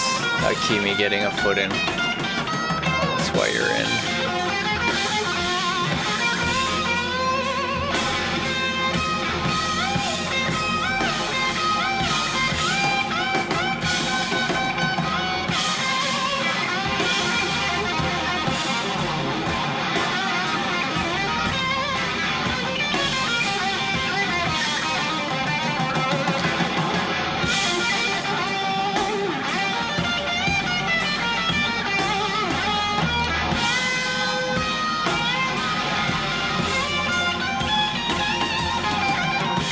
If it's not for the 6'4" reach of Varane, that's 3-2 me. Bro, for having a Cruyff, you're terrible, bro. Imagine me having a Cruyff. Oh my god. For having a Messi, everything. You are a garbage kid.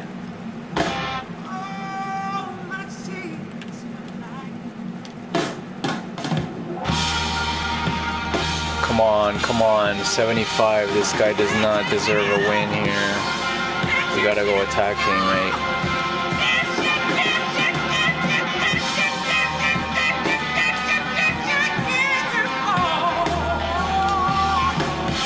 Oh, nearly Dybala.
Dybala there, monstro, bro.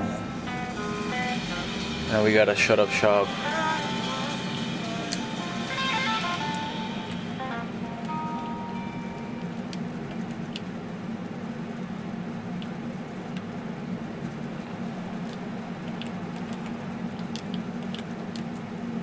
No, bro, I can't believe it, dude. Fair enough, bro. Fair play, bro. Fair play, dude. I fucking suck, dude. I fucking suck. Bro. Del Piero, huevón.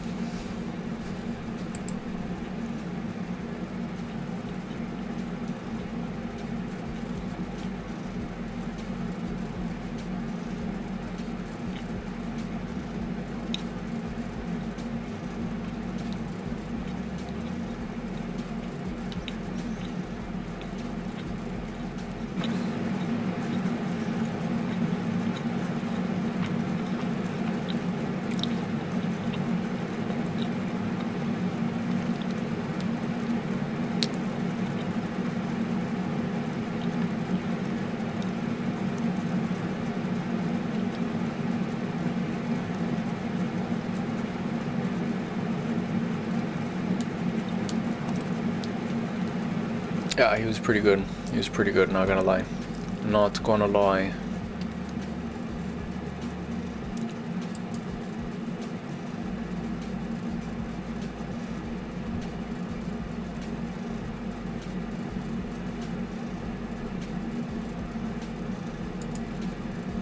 Didn't hell of a lot this season.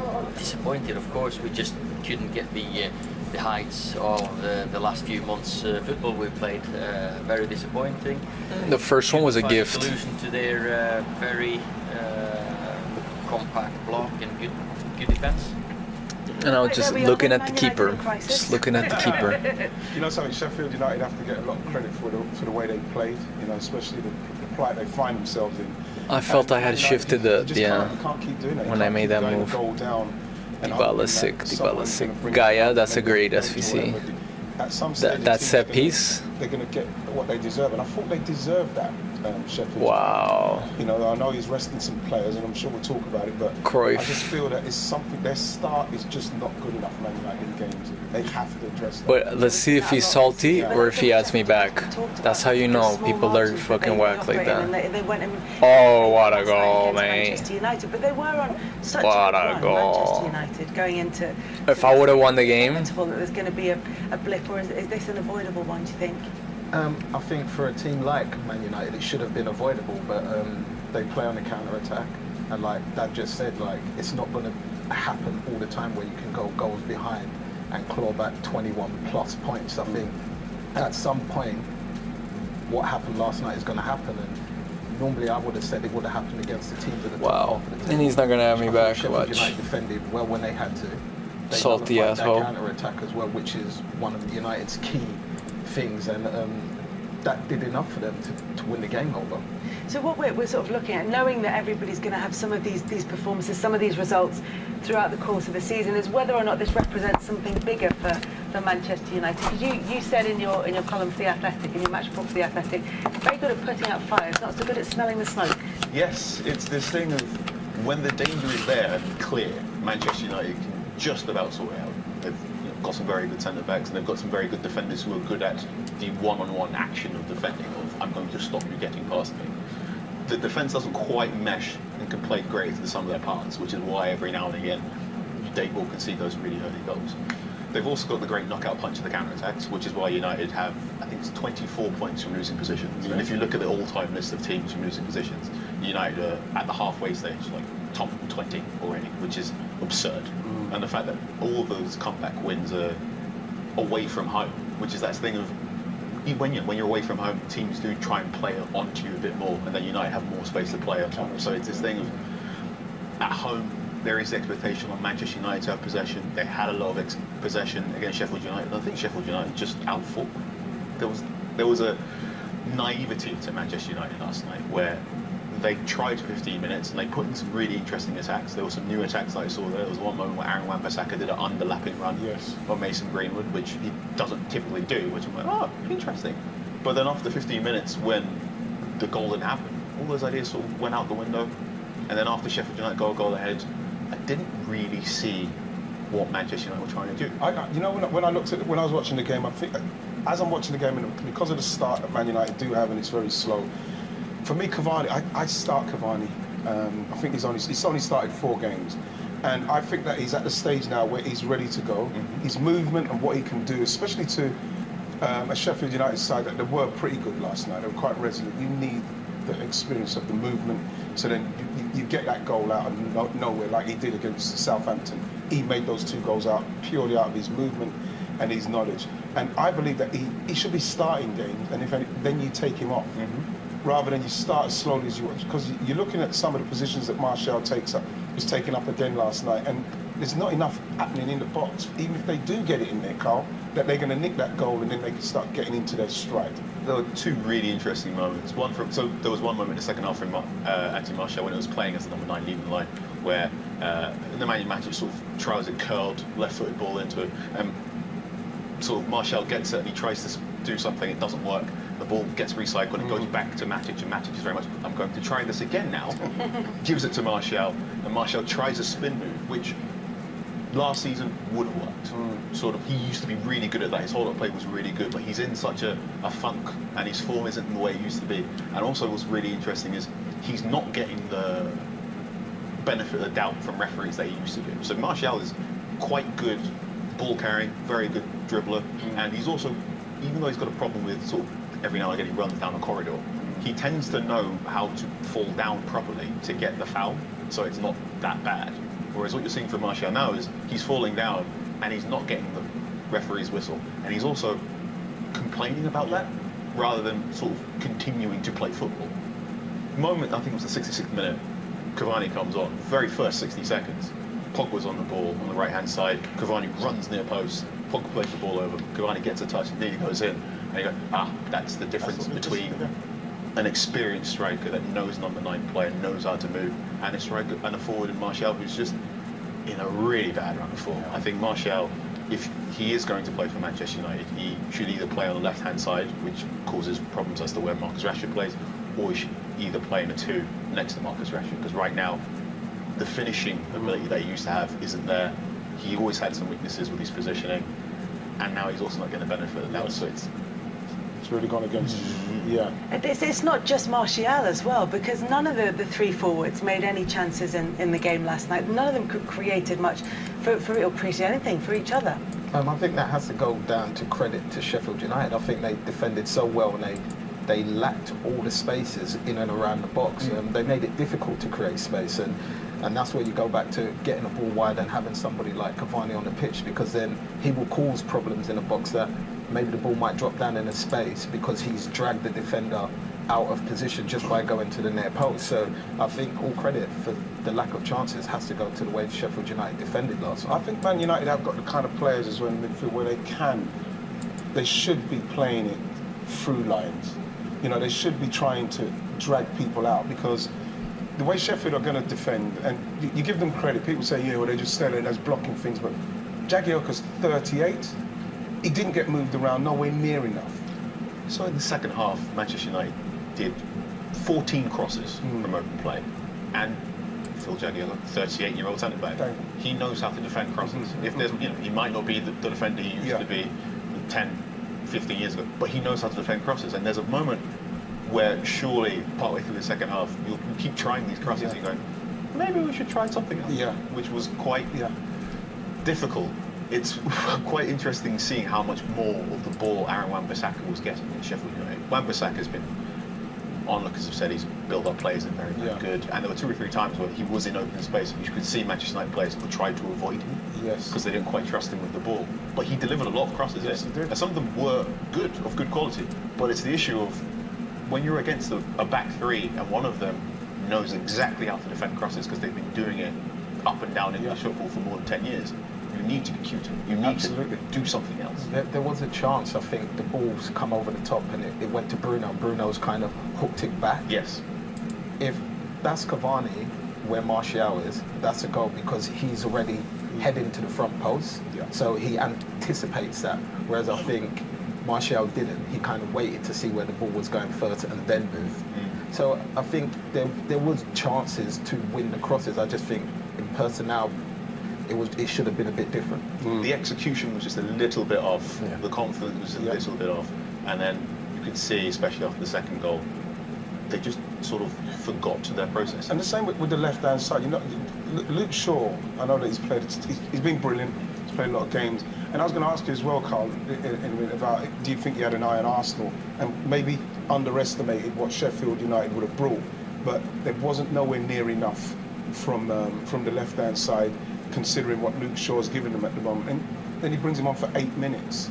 You know, if you're going to rest people, then rest them. But like, you looking at Aaron Wan-Bissaka, I think that Sheffield, I didn't think that they were too fussed about him getting it because that was their plan as well, Kels, because they know about his delivery may not be as good as what Luke Shaw is, and they would take a chance on him getting more of the play than it actually being on the other side. But in reality, the other side was just as ineffective, but at least he was trying, you know, Wan-Bissaka. Yeah, you mentioned the match against Arsenal. That's the next one up for Manchester United. Do you think there was an element of the FA Cup game against Liverpool, the game against Arsenal coming up, Sheffield United bottom of the table, only one win in the league so far, being sandwiched in the middle of that and thinking, maybe from the manager, maybe from the players, and maybe even subconsciously, but there's an element of, that's not our trickiest fixture. I think so. I think there is.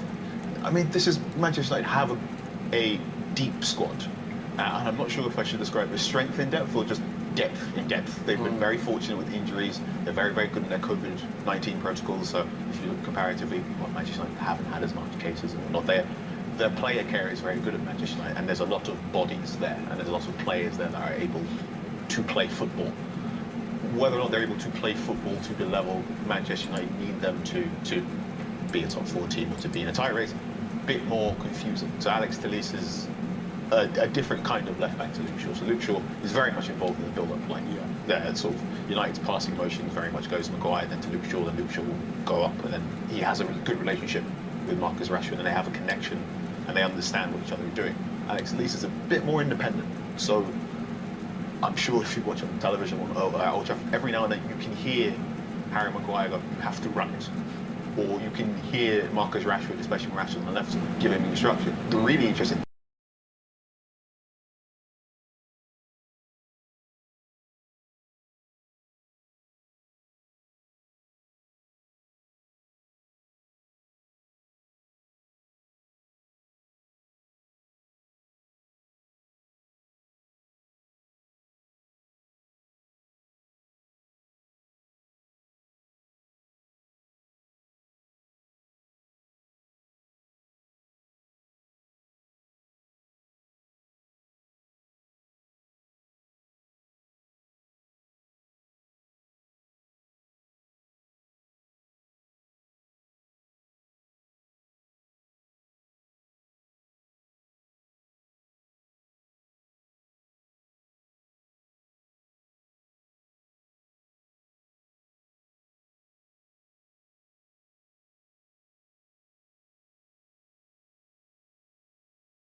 to do with the game, and obviously the next game is Arsenal, so a really good one to do this, so make sure you guys get involved now.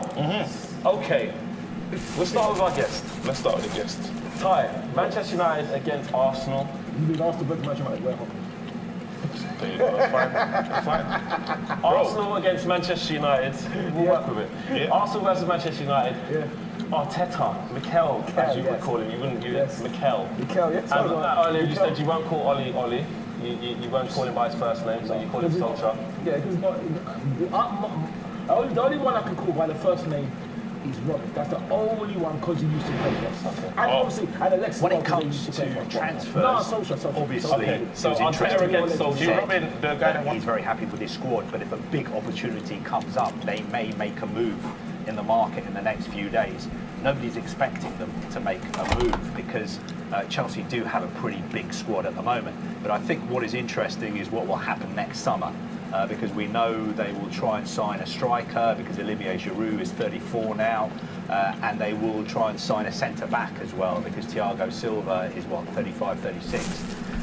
When it comes to the striker, the really interesting one is Erling Haaland at Borussia Dortmund. They're interested in signing him. When it comes to centre-backs, you're thinking about players like Dale Upamecano at RB Leipzig and also David Alaba, who's available on a free transfer in the summer because he wants to leave Bayern Munich. So I think he was teasing us a bit by saying they might sign someone in the next few days. I think it's much more likely they will make big statements in the market in the summer. Just a question for you, Carl. A new manager comes in and it's a fresh slate for everyone. So there are a lot of players who were rumoured to be leaving in the last window and in this window. You're talking about the likes of Kepa, Emerson, Alonso as well. Will they now be reintegrated back into the fold and given a chance to prove themselves before he makes decisions on potentially who might leave Chelsea? I don't think when it comes to those players, he will have the final say in the next few days, because I think the situation with players like Alonso and Emerson was that they were available to other clubs on loan deals, for instance, or permanent deals. So I don't think he's going to come in now and go, no, stop that from happening. I want 3 left backs, because he's got 3 left backs in his squad. I think one of them will have to go. I think if it's possible to find deals for some of those players will go, because he's the head coach. He's not the manager. I think the real power at Chelsea lies with other people, as always. That's always been the case. Bruce Buck, Marina Granovskaya, everyone off the pitch there. Fascinating to see him, wasn't it? Very animated last night in that game. And I guess it's like any change at the top. It's getting that balance right between having a clean slate and everyone can start afresh, but he will come in with ideas, won't he? He will have his own set plan and he will have a vision, he will have a strategy. I think one Chelsea supporter made a really good point today. He said, look, it's not a question of being pro Frank Lampard or anti-Frank Lampard. That's gross. That's gross, bro. Anti-Thomas Tuchel. You can see both sides of the story. You can say that, look, Frank Lampard is a Chelsea legend. We loved having him as the Chelsea manager. Yes, he was a bit inexperienced, but he's got a great career ahead of him. And on the other hand, you can say, yes, Thomas Tuchel is a fantastic manager with a fantastic CV, and we hope that he can get more out of these players. You don't have to take sides. It doesn't have to be Frank Lampard or Thomas Tuchel. You can see the positives in both of them.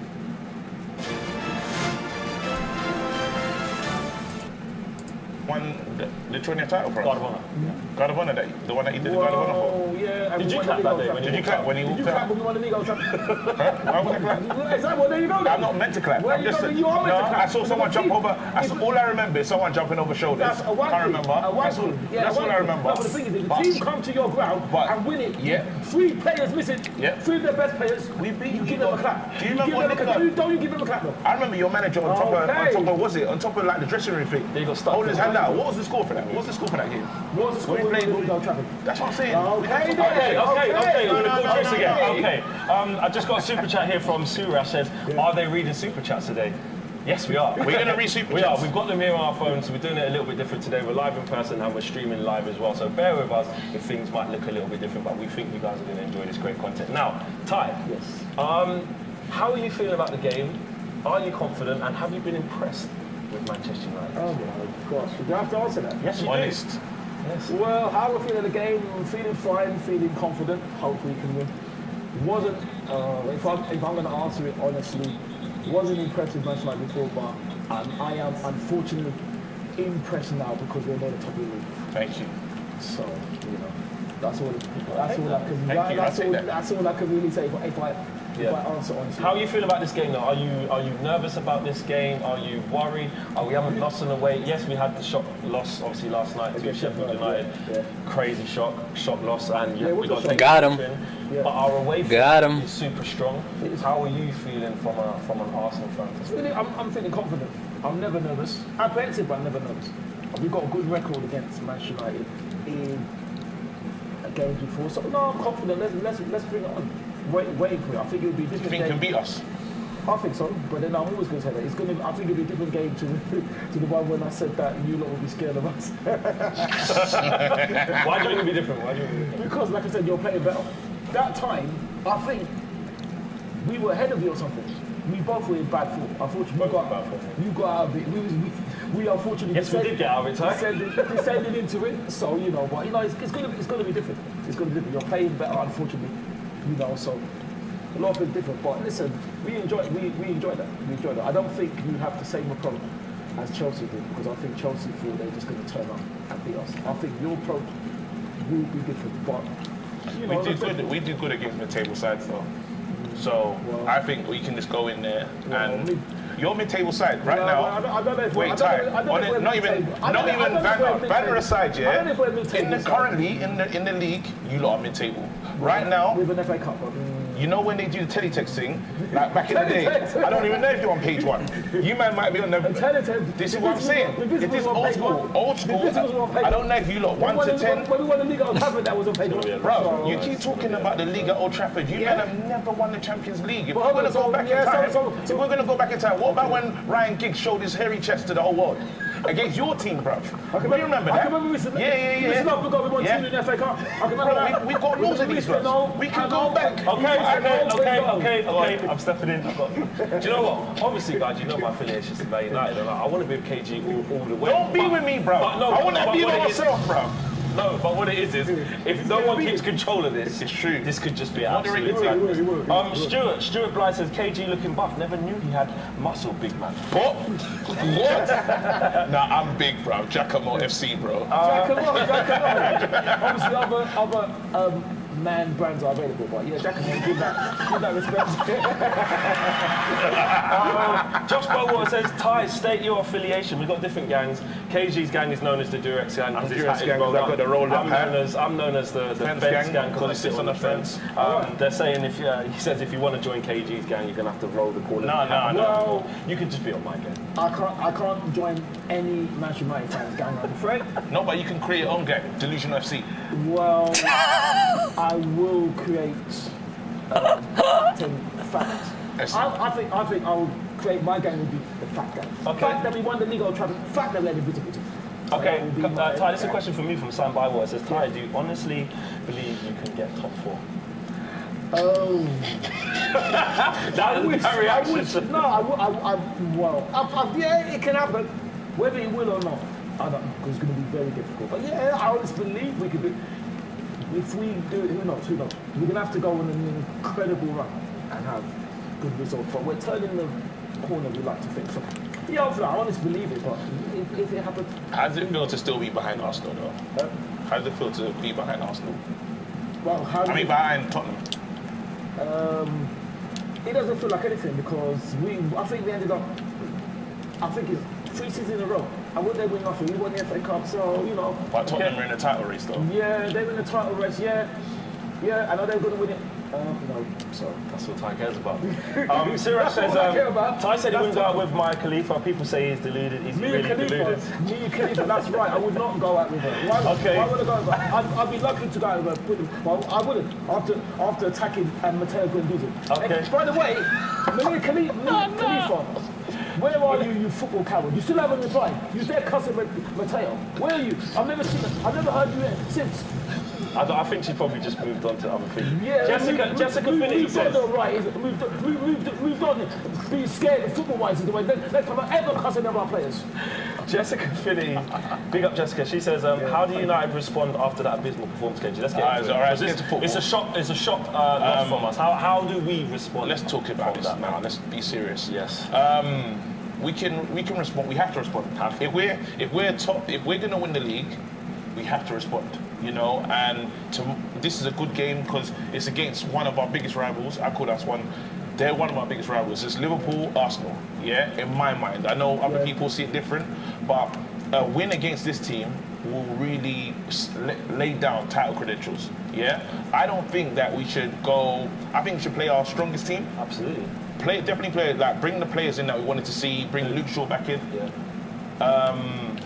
But we need to talk about stuff as well. We ain't even spoken about the Twanzebe and other element. That's a good change of direction. Bring in, I don't know if Bailly's going to be ready, but then it's Luke Shaw, if we can, Maguire, Bailly, Wan-Bissaka, and I'm going to do a madness now in the midfield.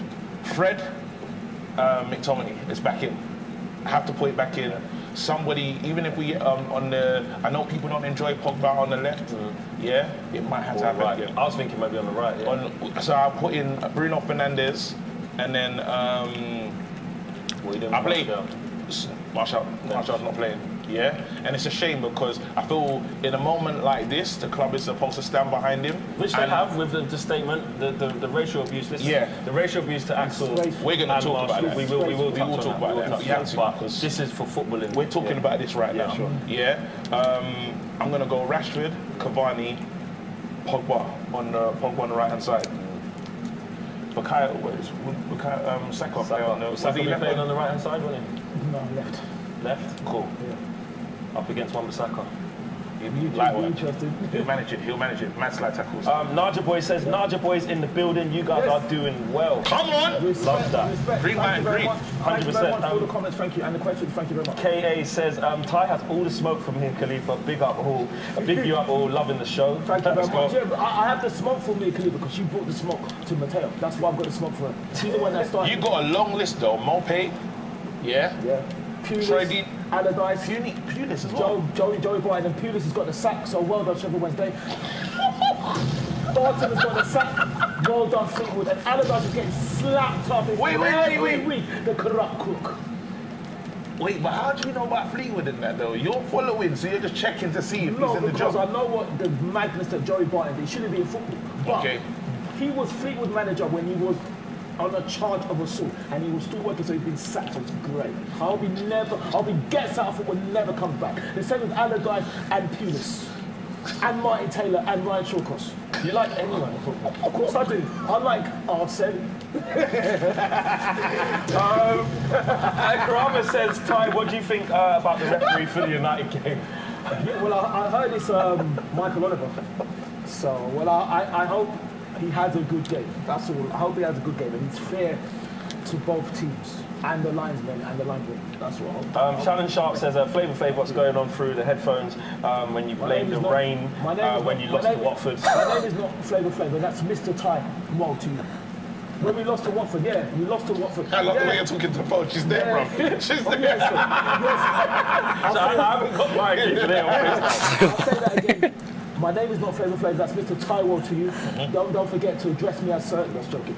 And yes, I blame the rain against Watford. I don't know how we lost to that team. Maybe they were just better. No, they weren't better. They were, that's fine. They watched that game. They weren't better. Troy Deeney was right, you didn't have They weren't better. No, yeah, well, I don't think Troy Deeney could talk, can he? Because where's his cojones? He dropped them when we beat them 3-0. But that's Watford captain, going to be their all-time scorer. And we beat them 3-0 and we beat them 2-1. And he got sent off.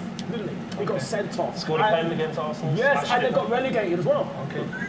Second time we mentioned relegation today. Here we go. Back to the game though. Let's talk about Oli and Arteta. Social. And Mikel and Social, yeah, okay. Right. Who's the better manager, Tom? It's a good question. It's hard to say. I mean, how did I miss there, bro? Solskjaer won it. Solskjaer's won more than Mikel. I needed one back there. So, I mean, okay, so for Manchester United, what is he won? Yeah. Okay. Yeah, well, it's hard. I think it's hard. It's hard to say. It's hard to say. I think Solskjaer is the benefit of giving time. You know. Are you? And I know this sounds like a weird question for you because you never ask for any manager's head. No. You never want any player out for any reason. But is the fact that you lot chose to stay with Arteta at that crucial point? I mean, the lowest point was what? Burnley. That Burnley lost. 15th place. Yeah, it was really looking bad. But the decision to stay with Arteta and keep doing it, 5 wins out the last 6 Premier League games? Does that really, and we stay with our manager, and look where we are. Is that why staying power, in seriousness though, is a big thing in football, and we shouldn't be too reactive? Absolutely, I think so. I mean, when you have bad results, it's always easy to press the panic button. But I think you need to, if you employ this manager, whoever he or she may be, if you back them, then you got to give them the time. But what if they're not delivering what you need them to deliver, like the Chelsea thing? What if there's that situation like that? To be honest, I think that Lampard is very unlucky to be sacked, because the thing is, Tuchel now, it's back to the beginning. I know that he could have done better, but things happen. You can buy anyone in the world it still takes time for a system, for a plan, and things to be done. So what's Wenger's excuse? Because he had all the time in the world. Well, he did create a invincible team in the Ferguson era. He got a treble team. No, hold on. So you said about these things. You keep talking about what? No, because he had loads of time, bro. You lot created this time to go. I didn't start that. Did you hear me say that? But it's you, man. They said that? the time's enough, bro. It's time to go, bro. So he had time. You say the manager needs time. Yeah. You say he had the most time in the world, and that's why he created an invincible team. And we won the league at Old Trafford. Bro, I'm saying about we won titles. You shouldn't even. Do you know what's mad? You're talking to me about titles. Yeah, it's very disrespectful, bro. Because there's levels. It's very disrespectful, bro. You don't even remember the title, bro. What does the Premier League trophy look like? You don't know, bro. When was the last time you seen it? We've got it in. Bro, you man have called the Gunners. You ain't got no sounds, bro. I've got bombs, bro. Your ground. Shoot something. We won the double 20 years. Bro, listen. 20 years. 20 years, bro. 20 years. When have you been good, though? When was the last time you looked good? We won the double 20 years before you. 20 years, you know. Okay, 20 but years. we done the treble. Okay, but you hear that now? We done the treble. It doesn't matter then. So we can do this. We can go back and forth. We can go back and forth. No. Even we took your captain. We took your captain, and he won the title with us. Yeah, that's what happened. That's true. Yeah, you remember that? We also won the league at Old Trafford. Bro, we won the league on your ground. You know what? When I look at you, when I look at you the way you man look at Tottenham. You're not on our level, bro. You cannot say that. Seriously, I do. I promise. Okay. I look at you like Tottenham. Time out. Sorry. No, I was chilling. Time out. Go on, finish off time. Go on. If that's the case, then the Invincibles exist. The Invincibles, of course, well, then. But you're our Tottenham because there's levels to this thing. There is levels. Time out. I'm going to get some super. As you can see, guys, I think it's going to get like this. I'll let them have it. It's been there. As soon as I rang KG and I said, listen, KG, we need to go down to AFTV this Thursday to do a show with Ty, I instantly put the phone down and thought, what am I saying? But it's been great vibes. It's been great vibes. Edison says, question for both of you, but if you could sign one player for this weekend's game. Why did it go to Ultra, bro? So I will. So Ty, I'm going to condition this. Go on.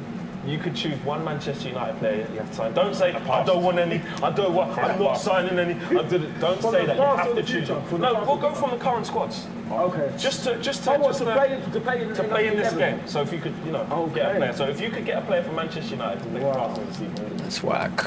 That's a fantastic question. I would like to choose Pogba, but Pogba and you'd bomb out Xhaka? Pogba and Partey?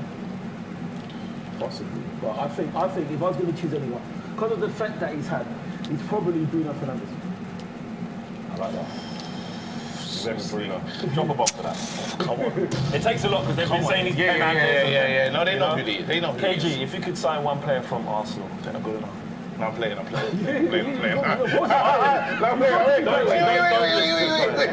No, I'm not playing. I'm playing. Let's go. I wanted a centre back because we got centre back issues, but I don't rate their centre backs honestly. We were in for Gabriel.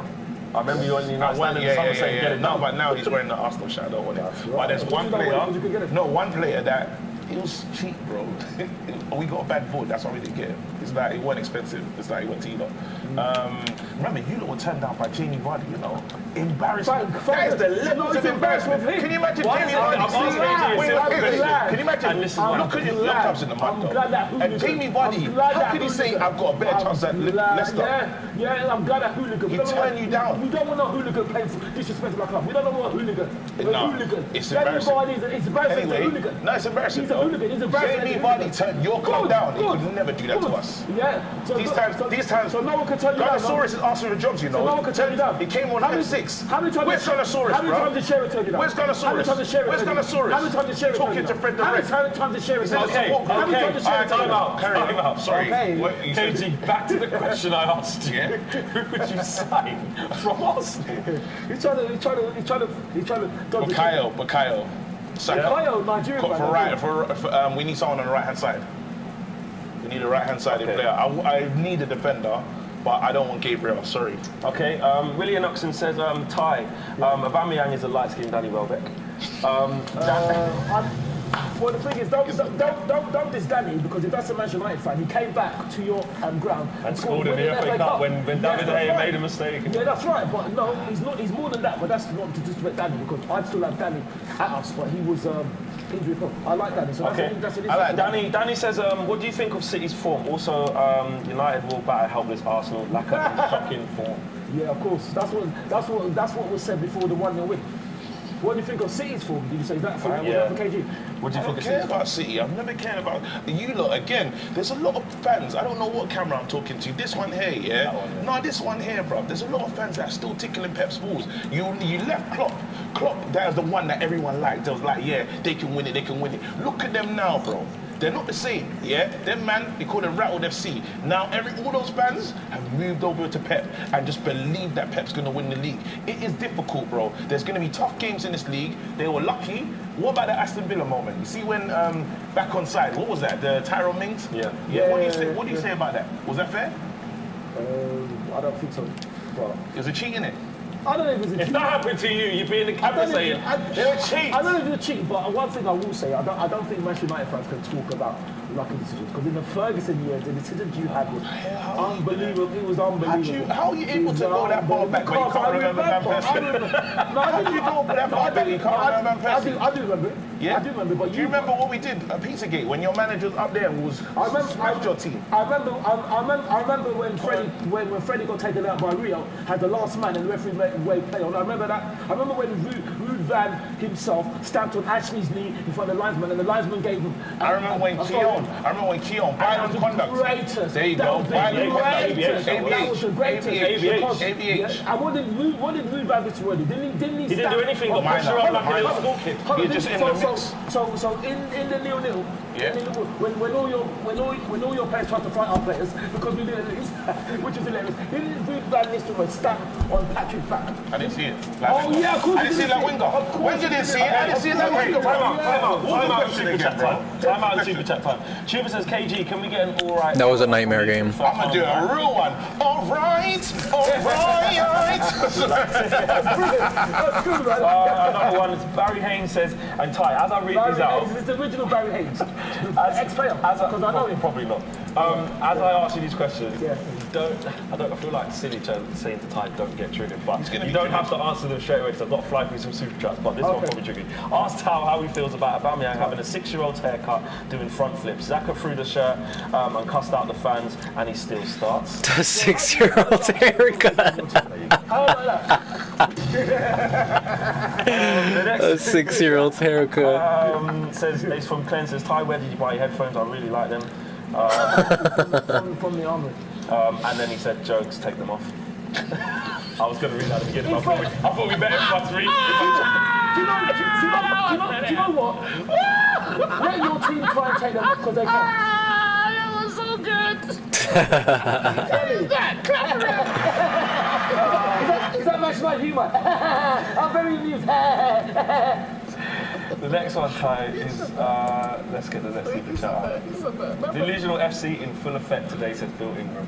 Well, saying that Arsenal. is that a Manchester United fan? That's a Manchester United. Well, listen, Bill in England, you can't call me deluded unless you do the same thing as me. And I've probably been to Old Trafford more times than you. Oh. So. Okay. Time out.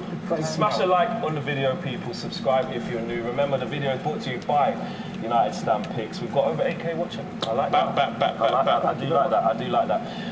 KG though, come on.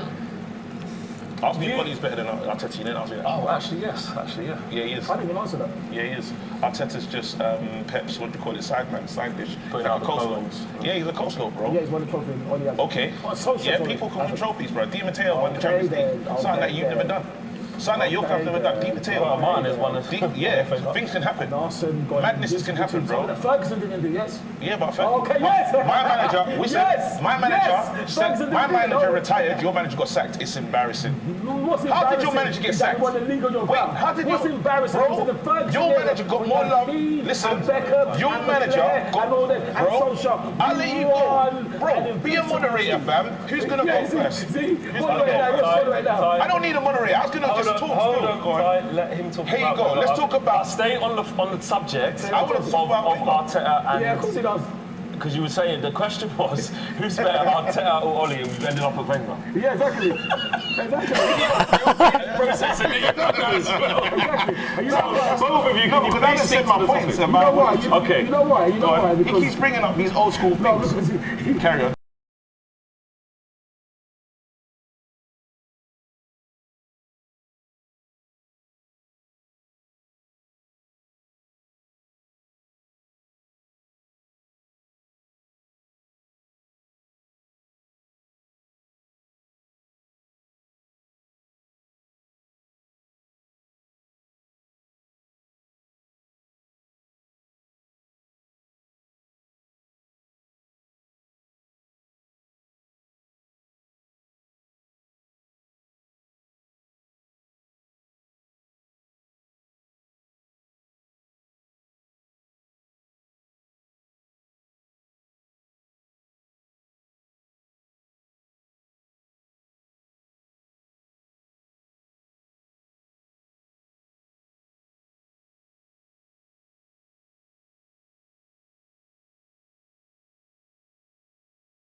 He's been reckless on this. I have no words. United stand times for the pick. KG, serious note now. We've had question marks now. Let's talk serious. Let's talk United. And Ty, feel free to chime in once he's had his say. okay. We say we're in this title race, yeah, which 100% we are. We're there. The facts prove that. Yeah. However, the outsiders looking in will say Man United are due to fall off, false position, haters, etc., etc. However, within the fan base, there's been a lot of us who have said a result like last night, albeit the shock value against Sheffield United, and respect to them because they fought well, you can't disrespect any team. That result was kind of coming in terms of we keep going down in games, we keep winning by 1 goal, we don't close teams out. When we go 1-0 up, we very rarely go 2-0 up and close the game out.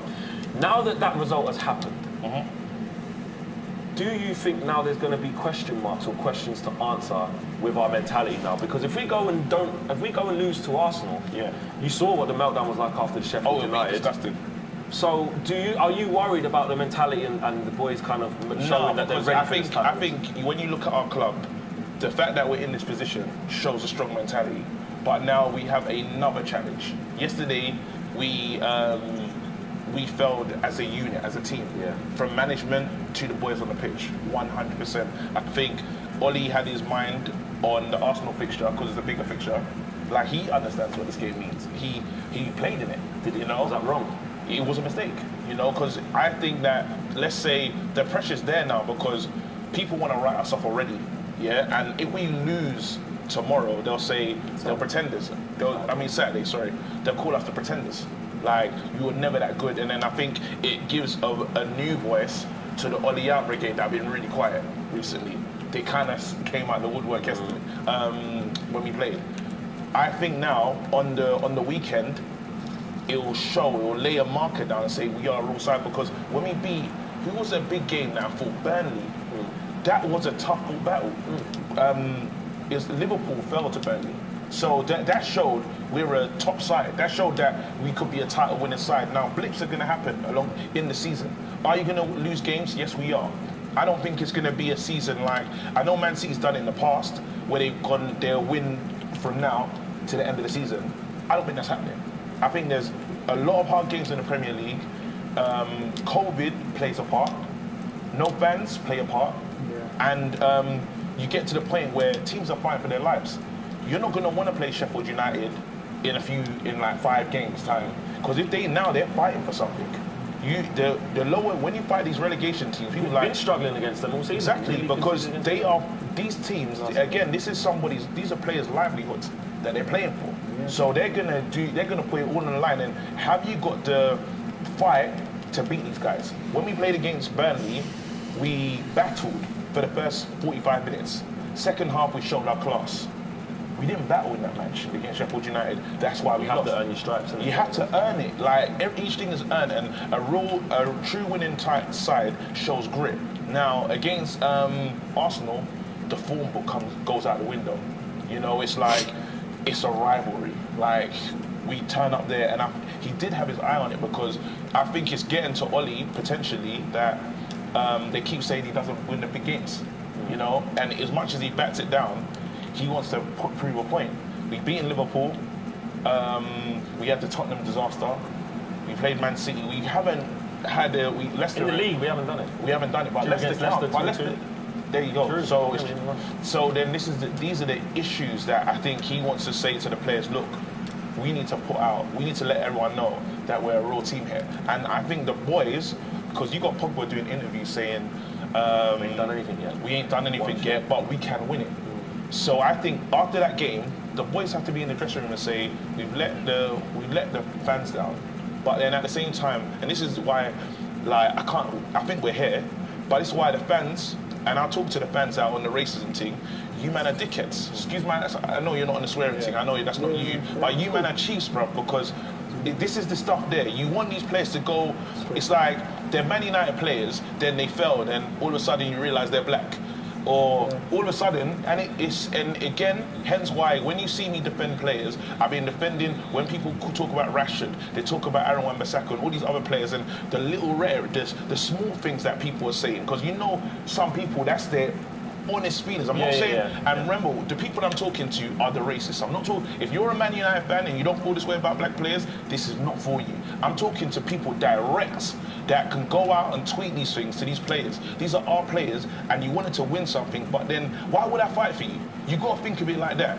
I'm playing for this club, and you're calling me monkey, you're calling me this, you're calling me that. It's a liberty. It is. It's a sad reflection of where we're at in society. And big up to the club coming out and speaking up against it. And we've seen it all too often, innit? All the time, bro. Yeah, it's disgraceful. It's absolutely disgraceful. What's also sad is how is those messages allowed to get through? On the platforms. Exactly. The big social media platforms. It's so easy to go on there. That's what I mean. And abuse people. No, I think the messages can go out. But I think those people should be reprimanded for those types of messages. You know what I mean? If you're at work, use your job. Yeah. You know, well, so because they can't be identified most of the time.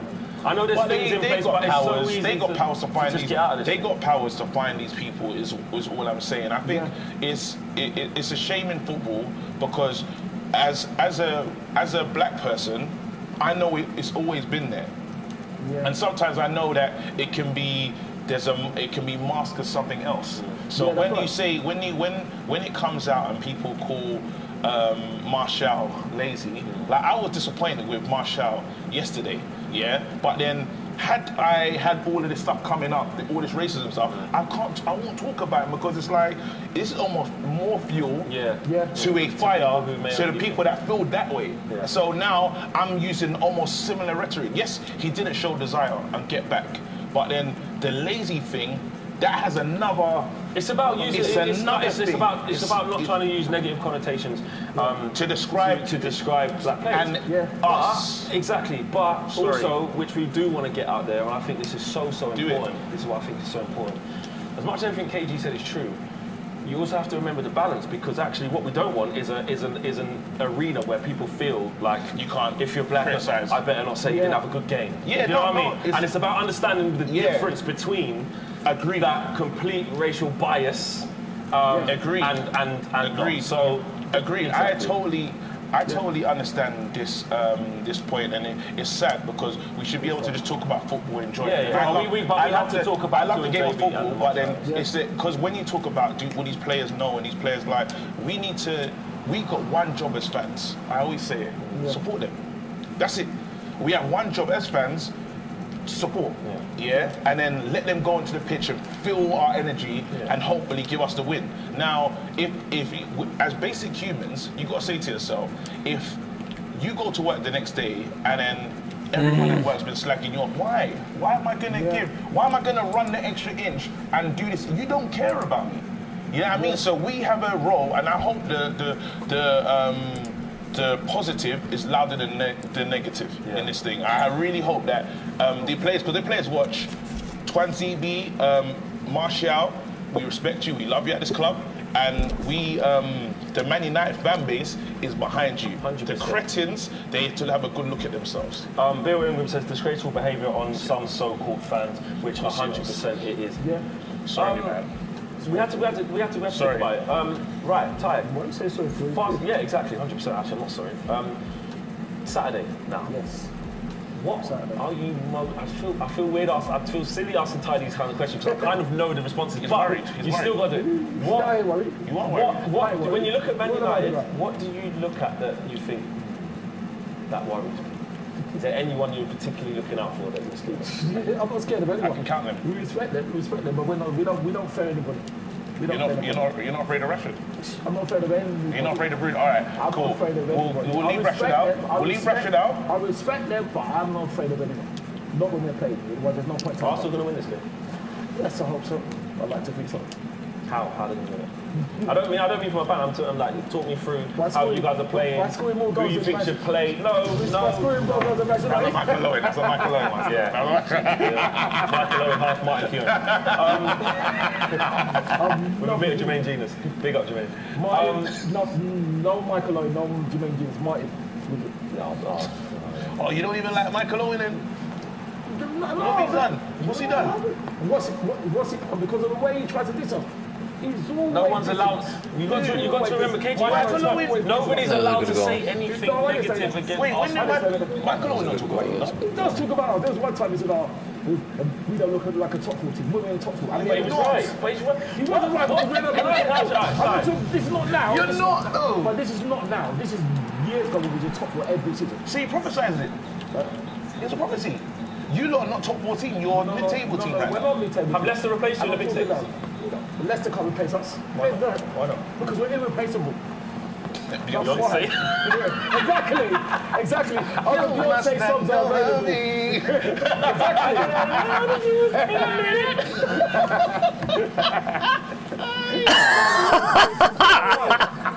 All right. This is a question. Oh my God, the Brits, bro. And Skills says, KG and Ty, how can each team exploit each other? So I'll start with you, Ty. How can you exploit Manchester United's weaknesses? From a tactical point of view, not because we got you got relegated in 1901 and not the Invincibles. How on Saturday, with the current set on the roster at Arsenal Football Club of players who are eligible to play? Is it the roster of American football? and basketball. And the players who are eligible to play on Saturday. MLS, MLS out of the players who are available on Saturday at the game over there at the Emirates, how are you able to exploit like that? That's a very good question. That is a good question, I like it. I think it's going to be probably going to be on the flanks. That's what I like to think. You know, if we can get Bukayo up against and Wan-Bissaka, that should be very interesting because that means Bissaka, not that he gets forward that much, it's going to have to be pushed up. But didn't Saka start on the right last game with Pedro? He did. So it could be either or. So it could Yo, Dinas. It could be. Which but it could be both. Hello. Bukayo does. Bukayo or Nicholas. That's what I think. But Nicholas is dead though. The only good game he had was against Luke Shaw last year. Nicholas is dead. He's dead. What do you thought of Nicholas player? We could have done. I could have shot harder there. Done a lot better, but no, he isn't dead because he scored. The poor man's a Wobby. He's Wobby better. Poor man's a Wobby. Yeah, Wobby's better than him. Or Wobby's better. Nigerian brother. Go on. I wouldn't say no. I wouldn't say Alice is better. Alex has done better, but I think Nicholas, he hasn't been what we would have hoped. But I still How does Varane get there first? Iwobi's better though. So far, in the Arsenal shirt, has Iwobi been better? Possibly, but he's been there longer, hasn't he? No, you're gonna let him be Matt Hancock, man. Bro, you're doing Matt Hancock right now. Is he been better? Has he been better? Who's been better in the Arsenal shirt? Iwobi. Because he's been there longer. We're listening to a podcast right now. Arsenal. Ings is good. His shots are so powerful. Nice. I'm glad you got Ings after all. Yeah, Ings looked like the best option of the ones you wanted to buy. Ederson. Who was it?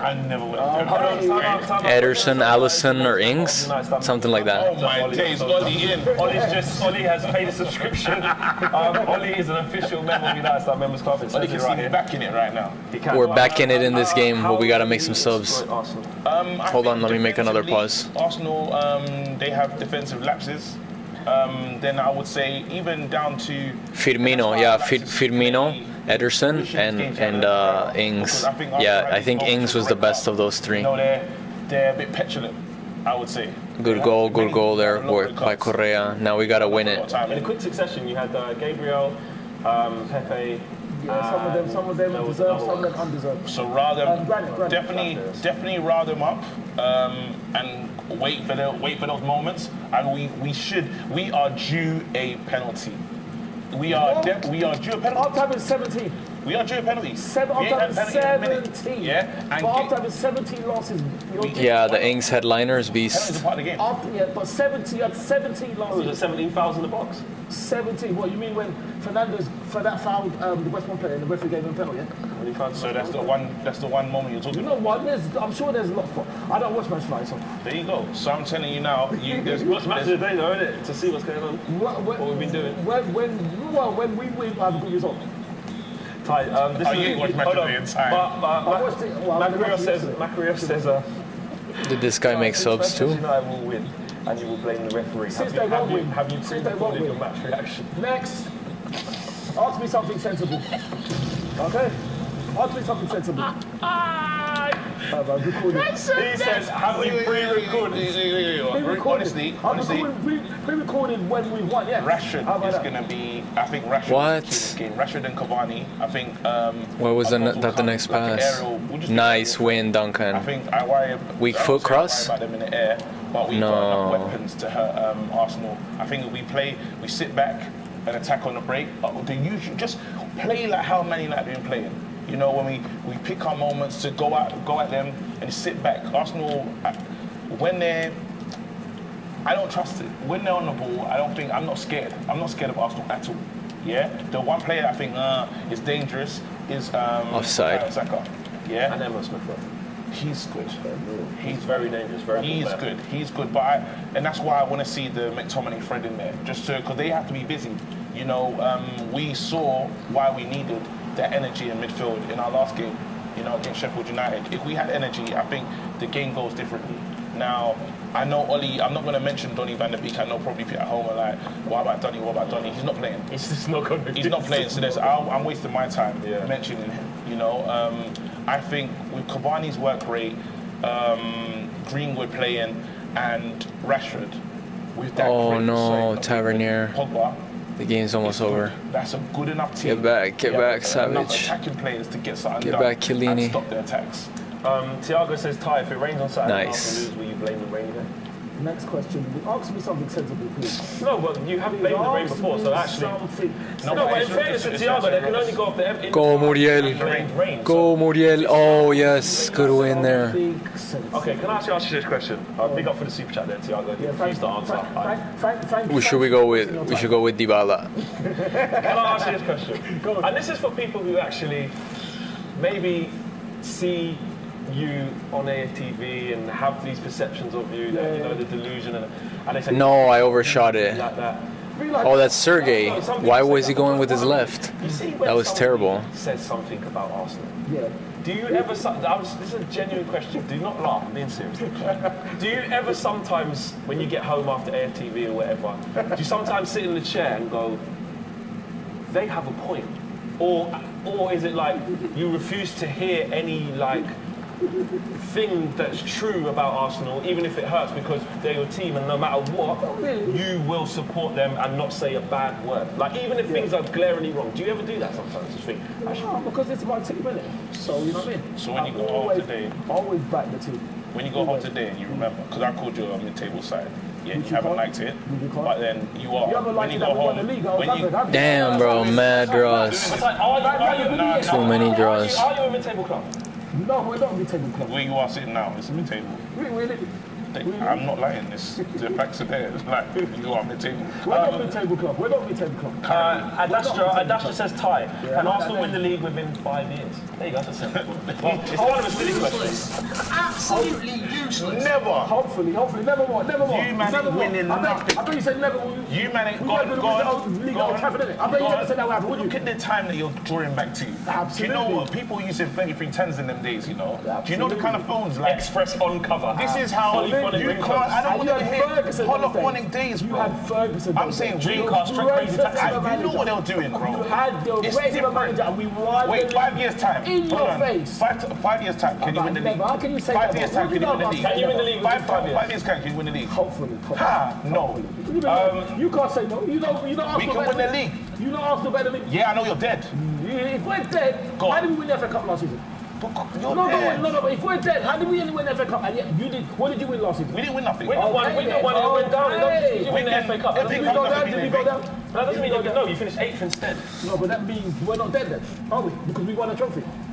I can't believe this. Some real poor teams in the league have won trophies. The FA Cup is not like a trophy. Tottenham It's a good trophy. Don't get me wrong. I'm not going to disrespect the FA Cup, but I'm saying it's not. It's not. What did Tottenham win? The FA Cup. No, but they won nothing. They won a league cup. Teams have won their FA Cup. But that's the league cup. You can win a cup. We're talking about the FA Cup. We're not talking about the league cup. Yeah, but your bread and butter is the league. If you go on a good cup run, anyone can go on a good cup run. What? Okay, actually, let me ask you this: have you been happy with Arsenal's progress since Arsene Wenger left the club? Of course not. Okay. Of course not. Okay. We've been in the doldrums just like you have since Ferguson has left. No, but you lived in the doldrums. Like you invited us. You invited us to the doldrums. You invited us. You lot lived there. That's your postcode. No. That's your postcode, bro. You man. Wait, hold on. How many years has it been since you won that league? 2004, isn't it? So 2004. About 2003, 2004. So it's 21 now. 16. 17 years. 17 years. How many years? Wait. Wait. I got a question. Go on, carry on. How many years has it been since you had an invitation? 13. No, we never had exactly. Well, there. Carry on. No, my question, bro. How many times? How many years has it been? No, it's my turn. It's my turn. Hey, moderate the thing. Here you go. No, go on. So you're asking me that question, yeah? In that time, Prince Harry, he's left the UK, got married, done a whole... Changed his whole life, bro. You man still ain't winning. But before you don't win the league, I think who's the new princess in line for the Prince Charles?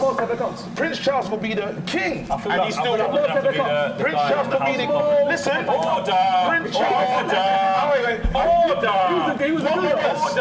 My right honourable friend to my right. My right honourable friend to my left. Won't win the league in at least 8 years. KG order. Because you're dead. We're dead. You're dead. Have we won the most ever cups? We're dead. Never. Have we won the most ever cups? All right, let me ask you this. We won more ever cups than you, yes. How does it feel to know that you're the first team you lot been playing Champions League for time, and then another London club did it? Go on. What, another London club did it? Chelsea. Bigger club than you. Yeah, they're the invisible team, Do you keep going then. Have you got trouble? Because we made some goals on the greatest. Have you ever won the treble? Greatest. That's we it. got gold trophy like you say, Bob. There you go. Okay then. Have you got gold trophy like you say, Bob? Ty, can I ask you a question? Have you won the treble, Ty? Have you had the invisible team? Have you won the treble, Ty? Have you had the invisible team? Exactly. Hold on. We can see these things. Time out. You can't catch you out. Ty, time out. Order. Sorry. Carry on. Sorry, man. Ty's getting me. Mosin says, KG, you're a cheat. I hope the United don't get relegated. We're all United are cheap, but that's a different thing. Joshua Bobo says, Ty and KG both had full head of hair last time Arsenal won the league. That's it. How do you know I was still going full head of hair? Come on, Ty. How do you know that? Dean Goodard says, Ty, does Mr. Rag and Bone Man have qualities to be the next Arsenal manager? Mr. Rag and Bone Man, they can't be. He's talking about DT. Has DT got qualities? No comment.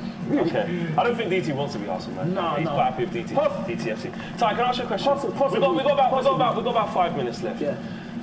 Arsenal fans, look, it's your greatest ever achievement in the Premier League era of the Invincibles. So I'm not taking that again away from that. 2004. About 100 draws as well. Went out of the cup competition. It was 12 anyway, draws, my friend. Anyway, it was 12 draws. Okay. It was 12 draws. And it doesn't matter if it's 12 million draws. We still went unbeaten. Okay? Listen, congratulations. So congratulations. I never just. It's a great thing. Can I ask a question? Great asking. Ty, you see the gold Premier League trophy that Arsenal got from the Invincibles? Yep. Can you just clarify for the viewers at home, us in the room, the gold trophy, how many Premier Leagues does it stand for? It stands for the great. No. I need no. Can I have a numerical? Absolutely useless. Can I have a numerical answer? You're not trying to Ty, can I ask you a question, please? Can you how does it count? So you said, have you got a gold trophy? That's fine. That's fine. So, what? How many Premier Leagues does the gold trophy stand for? It stood for the great. Right. So basically, guys, the answer is one. The answer is one. So what my point is that it should be measured on how many times you've won the league, and we've won it more times. Way more times. Hold on, so did you get a gold trophy then? See what I'm saying? Exactly. It doesn't matter whether it's gold, silver, copper, brass. It doesn't matter. It's a Premier League title. Now you've done the Invincible thing.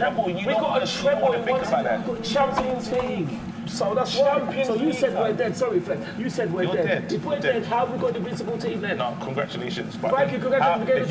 If you we're got so not dead. We'll always be active. You got the Invincibles. You're the Invincibles. Aiden G says, get this man a paddle because he is in denial. What a dreamer. You got funny, very funny. That is quite funny. Real talk, Tyler. See you on the stage there. You got what do you call it? You're the Invincibles, and you sacked that same manager. That's what you lot did. Unfortunately. Yeah. So he was the greatest. Yeah. They didn't treat him great, bro. Yeah. He had to come to Old Trafford to get love. He came to Old Trafford. He had to come and sip a Merlot. He had to sip Merlot. But you're saying that. Didn't you get rid of Roy Keane? Yeah. Okay then. Did you get rid of that Sam? Who got rid of him? Did you get rid of David? Like the greatest manager got rid of him. The greatest. Hold on. The greatest, bro. Okay, you got rid of Who David Beckham. Who did it? Okay then. Who did it? Okay, the greatest manager of all time. Yeah, but you got rid of him, so it's alright then to get rid of them. It's different. Is Sir Alex Ferguson the greatest manager of all time? Of course he isn't. He's one of the greatest managers, but he's not of all time. I would say it's in the Premier League era. It's him and Arsenal. Arsenal's up there with him. But he got sacked. He's got an invincible team, my friend. But they sacked in the Hall of Fame. Gee, I didn't back up the banners, you know. It's you and Troops in them, man, you know. Me, I didn't. DT, bro. Not me. Now you don't praying for top four. Can you imagine what a madness? What a club, yeah? This is what it did. Hold on, this is what we're going to break this down, yeah? You had a manager that's getting you top four. This is what you lot did. I'm not making this up. Had a manager that's getting you top four, yeah? And you said, we want change, yeah? It's time to go. All that stuff. Boom. You go in, good evening, yeah? And then what do you not start praying for? Good evening, bro. You brought in him, started praying for top four. Now, you lot are 10. Who's it? Then you had Lundberg. That was a mad thing. I don't even know what he was doing. Yeah? Two games he said, no, I'm deader than this team. I need to go, bro. Yes, he did. Press conference, do you want to stay? No, bro. Yeah? Then carry on. Then you brought in. No, I'm coming. Then you brought in Arteta. So now, your biggest prayer is top four. Imagine sending the greatest guy. That's your big. What do you want to win? You can't win. You can't. You don't have no. What was it? You ain't got no Premier League expectations, bro. You are saying do you think Arteta could win the Premier League? Solomon, you are saying. Do you believe it? Solomon, you are saying this. Do you believe? Let me get you. Weren't you the fans? Maybe not you two. That got your own team, FC United, because you hated the Glazers. No, that's Hold on. So, where is the hate for the Glazers now? Where is that? It's still there. Oh, we hate them. It's still there. Green and gold. Green and gold until it's sold, bro. Where's the protest then? Where's the protest? Where's FC? We're in lockdown right now. Bro, you want us to be outside? Where's the football then? You want us to be outside? Where is the protest? It's online. Yeah, right. You don't say nothing about the Glazers anymore. Nothing. No. Green and that's coming from a place of not. Green and gold. You don't know. You don't know. You don't know. Not enough. You don't know. You can't even say. You cannot. You don't even. Time out. Joshua Bowen says Invincibles can't be that important because even Wenger said he'd swap it for the Champions League. Whoa. They are. Did Arsene Wenger say that? Invincible. I don't know. I don't know if he said that. That's a big up Josh Bowl. Did Arsene Wenger say that? Knowing some Manchester United fans, they like to talk a lot of. Sounds like something you'd say. Let's. Why don't we find out? Ask Ty if he thinks. Tom B says, ask Ty if he thinks Arsenal can finish in the top 4 in the next 5 years. Might be more realistic. Yeah, that's more realistic. Well, what's realistic is that we beat Manchester United. So, you know, and Manchester United are top. That means can Arteta win the league? We can do it. Can Arteta win the league? Of course he can win the league. But in 3 years. Of course he can win the league. Well, hopefully. But what I would say that you cannot ever laugh at us. I do. You can. I always do. We can laugh. I laugh at you weekly. All right, then. The same club that a player like Vincent Pugna, you remember him? You're taking. Okay, then. You can never laugh. But why not? You can, like I said, you had a player called Vincent Pugna. You had a goalkeeper called Massimo Taibbi. Bro, we gave you. Listen, can you imagine? Right, we can look at the difference of players that you. Listen, what we did. No, wait, hold on. Didn't he sign the player? Wait, didn't he sign the player that came in answer someone's shirt when was beating them at half time? That's your club. Yeah, Andrew. So who are you laughing at? Yeah, Andrew, but you can't laugh at us. Wait, we can't laugh. He said it, but you can't laugh. I laugh at you when you take your time. What happened? What happened? What happened when I was laughing. When we beat Old Trafford, what happened? Bro, okay, then. What happened when we beat you lot? What was it, 7? What was it, 7? 8?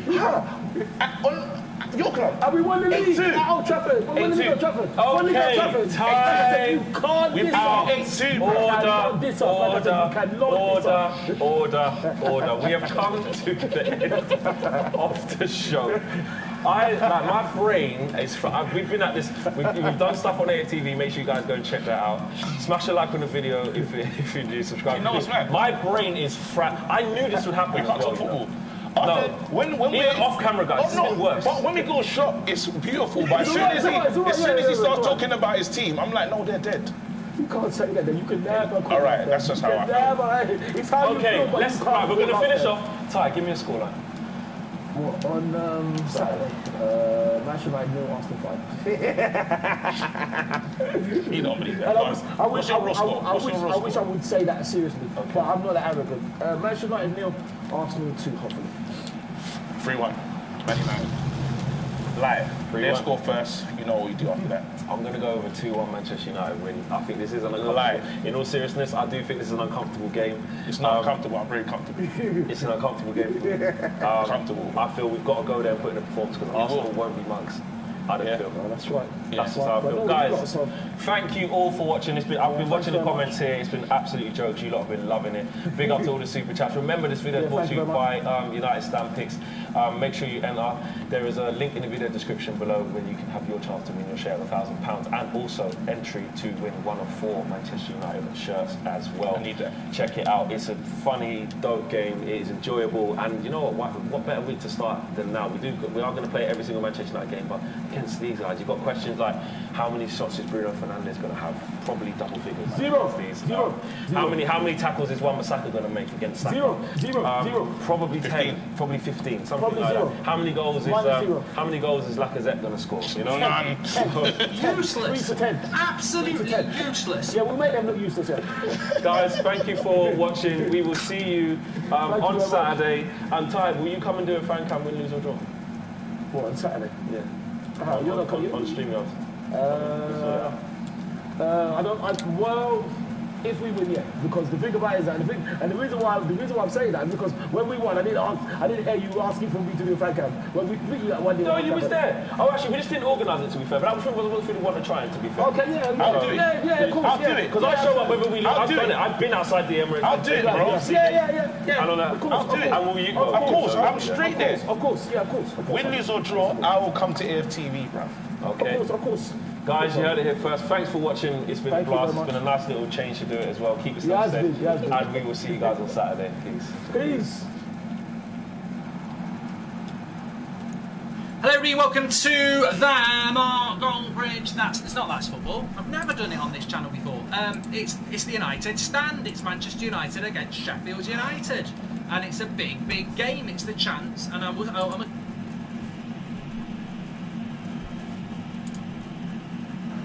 as made before the game that it will be. We scored the goals in the right moment, scored wonderful goals.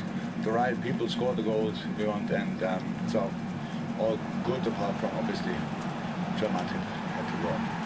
Come back to Joe, of course, but do you feel like that's a real return to form? We can see you chasing, hunting down. What I saw today was it's not about shape or form actually. It's like who we are. So, and that's us. Today's the second half, especially, that was us. Was a massive fight, and football obviously on top of that. I don't know the numbers, but I think that apart from a few minutes in the first half, I don't remember that a lot of the ball, but it was always pretty quick and counter-attacking, and we defended really well. But it's just a good performance, and I saw a lot of things I wanted to see. Yes. Goal right on half-time. I mean, you must have felt it was coming because you had taken control as the first half went on. You cannot really be sure that something like this will happen in the second half again, because they changed. I think they made 2 changes, so you never know exactly the way offensively the way we played. I really thought we coped really well with their formation. Played around, played in between, so we were so often in and around the box, which is really important. Counter press was really good, both half-time. No.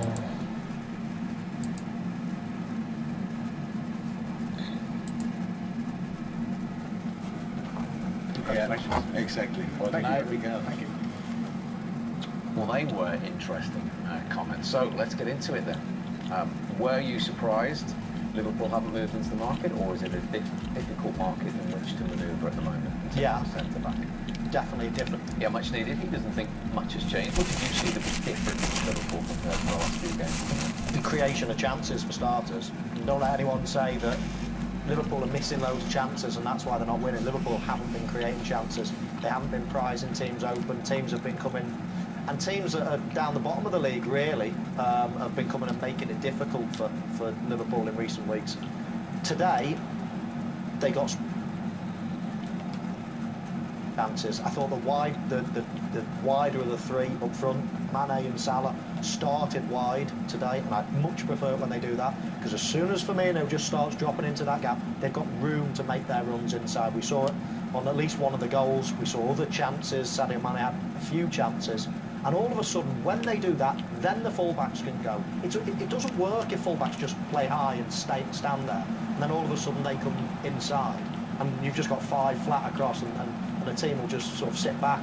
But when you do it quickly, wide, go in and then out, you know, the fullback, it happens in the blink of an eye, and all of a sudden that's when Liverpool are fluid, that's when they get chances. And at times Tottenham couldn't handle it, could they? They couldn't handle it. Certainly in the first half, Sadio Mane, he caused Sergio Aurier all sorts of problems coming from out to inside, drifting in. He couldn't handle his power, he couldn't handle his pace, he couldn't handle the intelligence of his runs.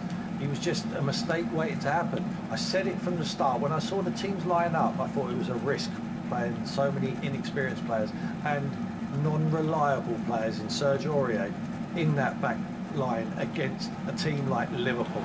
And I thought it was a bad decision from Jose Mourinho. And Mane's movement that created that all-important goal just before half-time. Yeah, it was. He was brilliant, outstanding, his movement. But as I say, if you start wide, you have so many more options. He times a run perfectly well. I mean, don't get me wrong, there's mistakes all over the place from Spurs. Aurier to start with, letting his man run. He's onside, it's a good touch, and then this sort of, well, I don't know. It was a mistake between defender and it's Dyer and Lloris, obviously. I probably favour Lloris there. I think he's got to come. He's almost got to come and anticipate the ball's going to come across. Once he doesn't even make a step forward. He can never score like that with a tap in behind 2 players. It's such a blow, isn't it? I mean, right before, injury time in the first half, Jose was thinking perfect. The longer this goes, Liverpool will come out. There'll be more space for us. Obviously, he got an injury to Harry Kane, which is a massive game changer. Goes in, doesn't reappear for the second half. But I agree with Mo. I think the captain there, Lloris, has to come and bury that, has to smother that ball, because it's very hard. I think Andy said it in commentary. If Dyer tries to reset, he almost scores in his own net. We highlighted it, crossed the ball, so the Tottenham defenders face their own goal, causes all sorts of problems. They haven't been doing it in recent weeks. They did it tonight.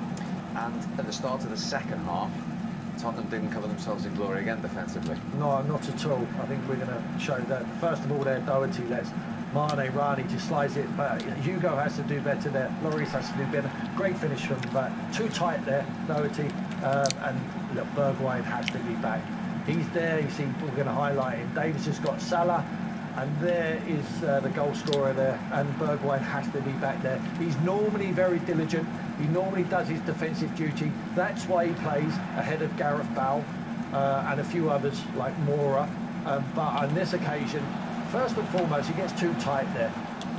What he wants to do is fill you, Sadio Mane, and he spun him too easily there. And Jose's got every right to be annoyed with Doherty, and he absolutely slaughters him from the side. You see him. But it's a very, very good finish, Mo, from Trent Alexander-Arnold. Yeah, as the ball's coming over, you're just thinking, get your knee over it, keep it down. And here is what you're referring to, Tim. Doherty getting too close, letting Sadio Mane roll him easily, and then you see they're having a bit of a pop at each other. Yeah. And understandable. That's a poor mistake. It might not appear, that it's, he's not like he's giving a bad back pass or slipped over, but it's a very basic mistake. You're gaining nothing there from you're only going to either give a foul away or you're going to get rolled.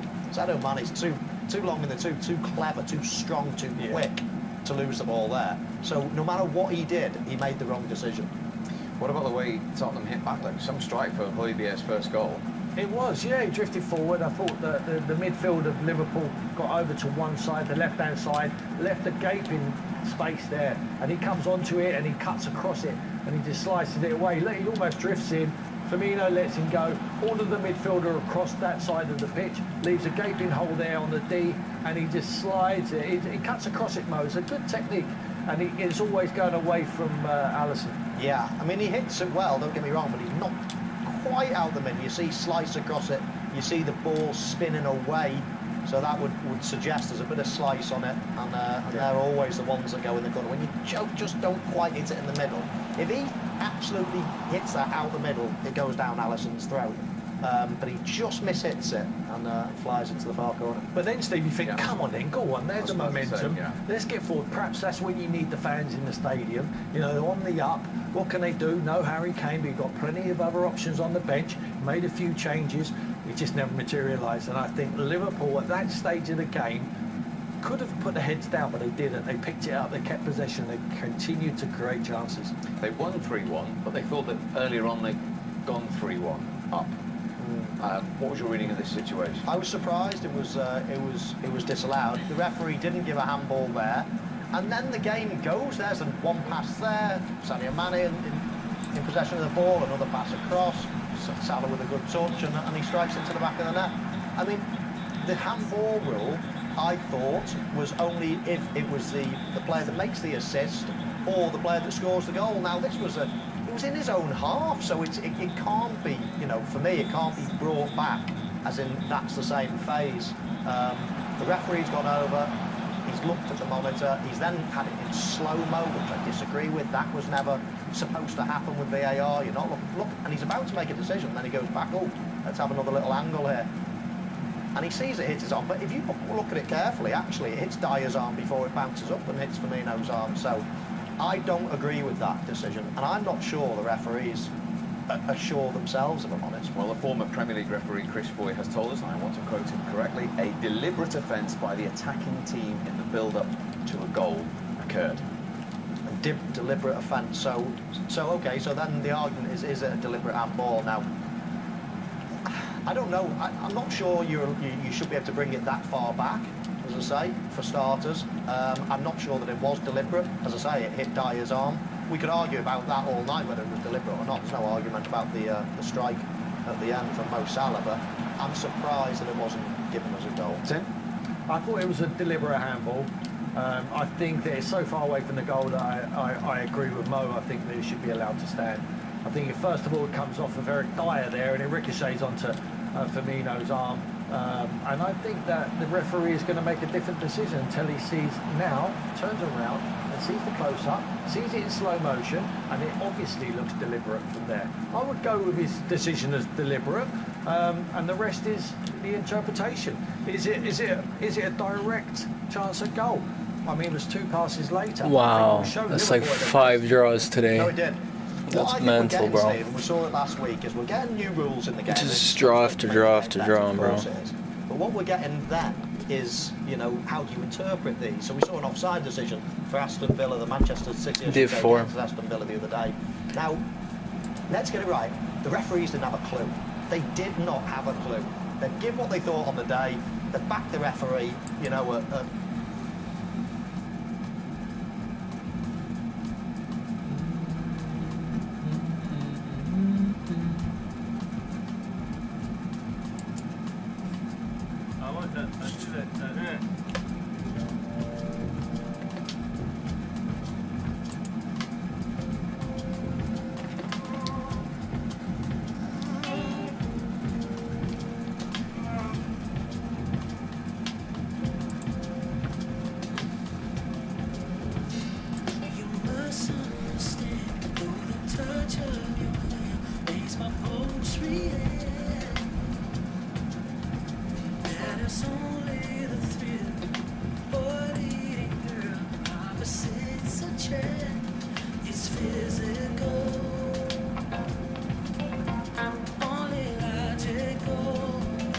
My God, that's a guy, bro. Crazy voice. Means more than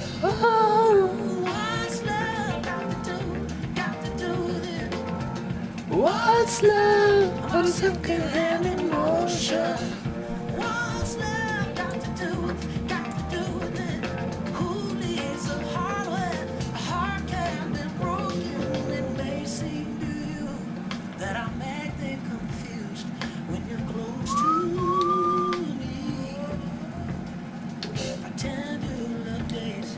I'm headed someplace I got cause to be. There's a name for it. There's a phrase that fits. But whatever the reason, you do it for me. Ooh, what's love got to do? I got to do with it. Damn, what a good cover. What's love? What a good cover.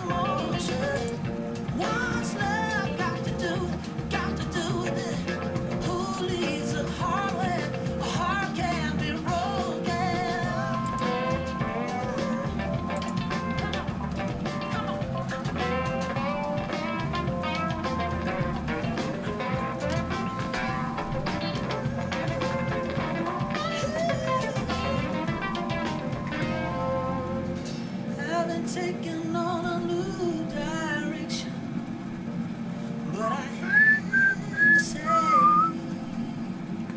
I'm thinking about my own protection. Scares me to feel this way. What's love got to do with it? What's love?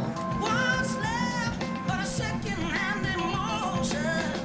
What's love got to do?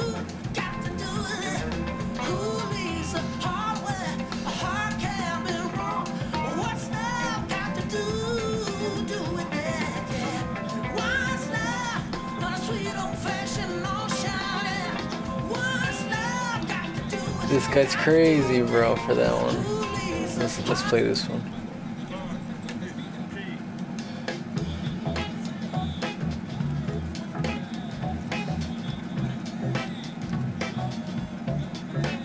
Come on, bro. Don't tease me.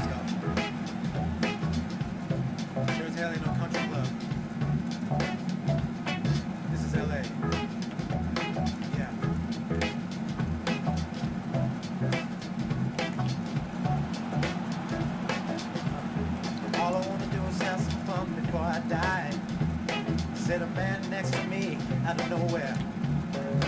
Apropos to nothing, he said. His name was William, but I'm sure it's like Billy or Bill or Mac or Buddy or something like that. Yeah. He's playing nicely to me, and I wonder if he's ever had a day of fun in his whole life. We're drinking at a bar on noon at a Tuesday, and the bar faces a giant car wash. The good people of the world are washing their cars on their lunch breaks, hosing and scrubbing the best they can in shorts and skirts. They driving the shiny dots in the Buicks. Back to the phone companies and the record stores too. But that ain't nothing like Billy B. How did Pope save that? Did you move your keeper, bro? Damn, bro.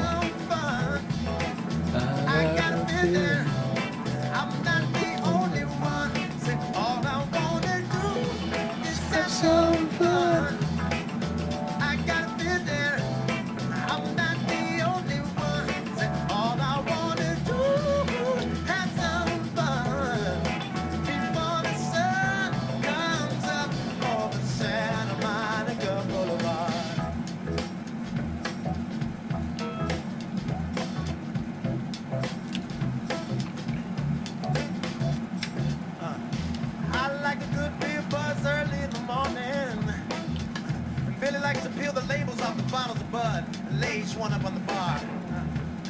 And he likes every match in an oversized pack, letting each one burn, burn, burn, burn, burn, burn,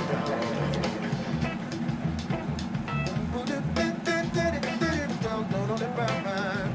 He lets each one burn down. Otherwise the bar is ours. In the day, in the night, in the car wash shoot. In the birds, in the matches, in the clean cars.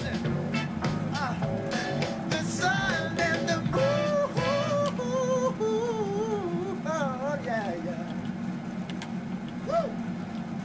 It's all I wanna do is have some fun.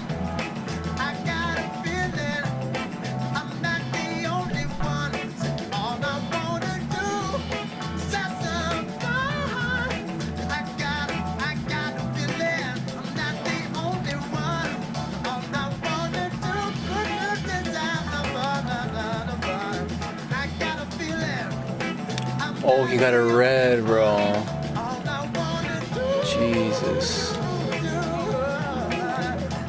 Before the sun comes up, oh, in Santa Monica Boulevard.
Jeez, bro.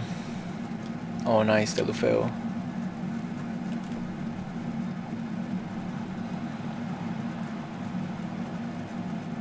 La cagué, hay una oportunidad buena.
Super half. That's more like it, bro. That's more like it.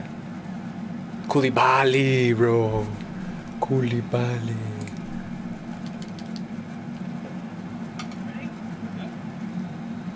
That's half.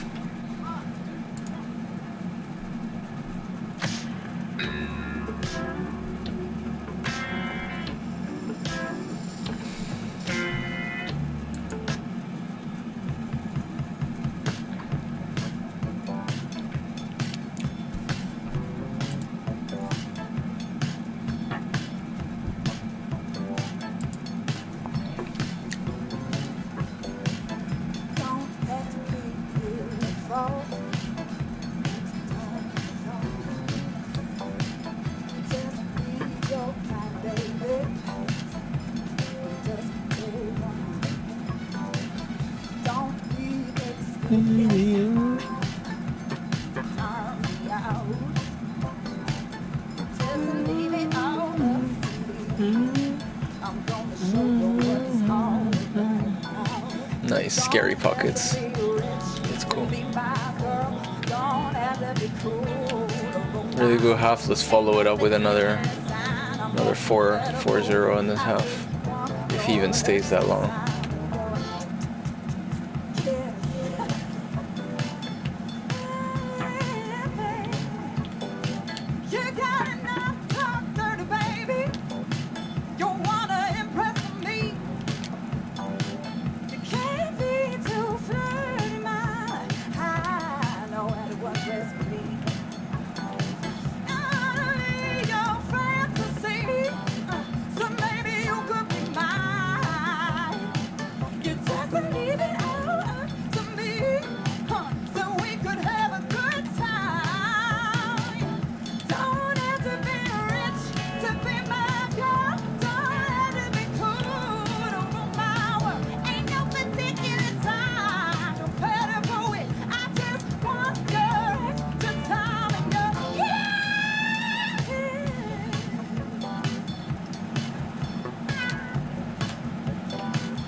Sorry, buddy. Sorry, buddy.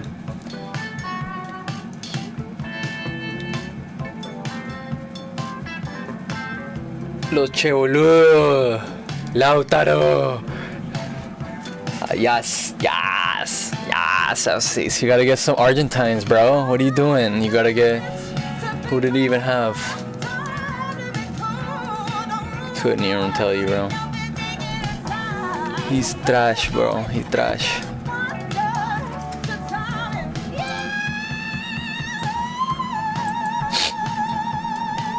Nice. Nice, baby.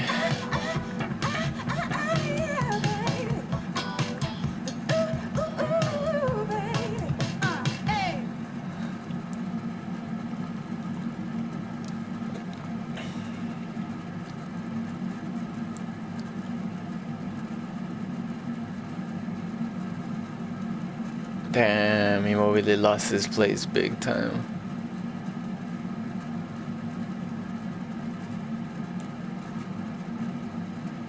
Damn, it's just Dybala's so much more dynamic.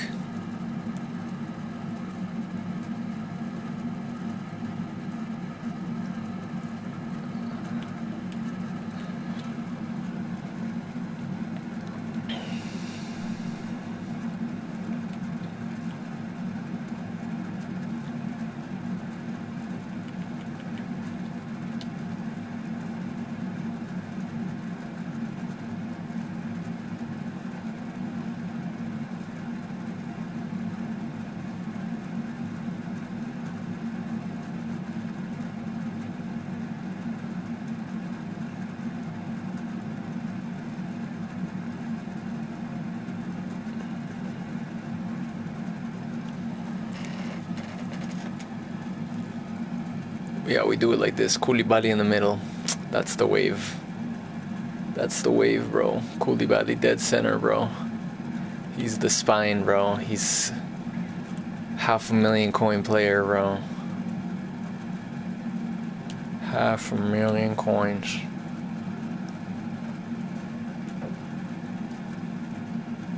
That's the sesh for now, guys. Thank you to everyone who tuned in, everyone who stuck around, come said hi, dropped in tracks. We're gonna keep it going. Peace.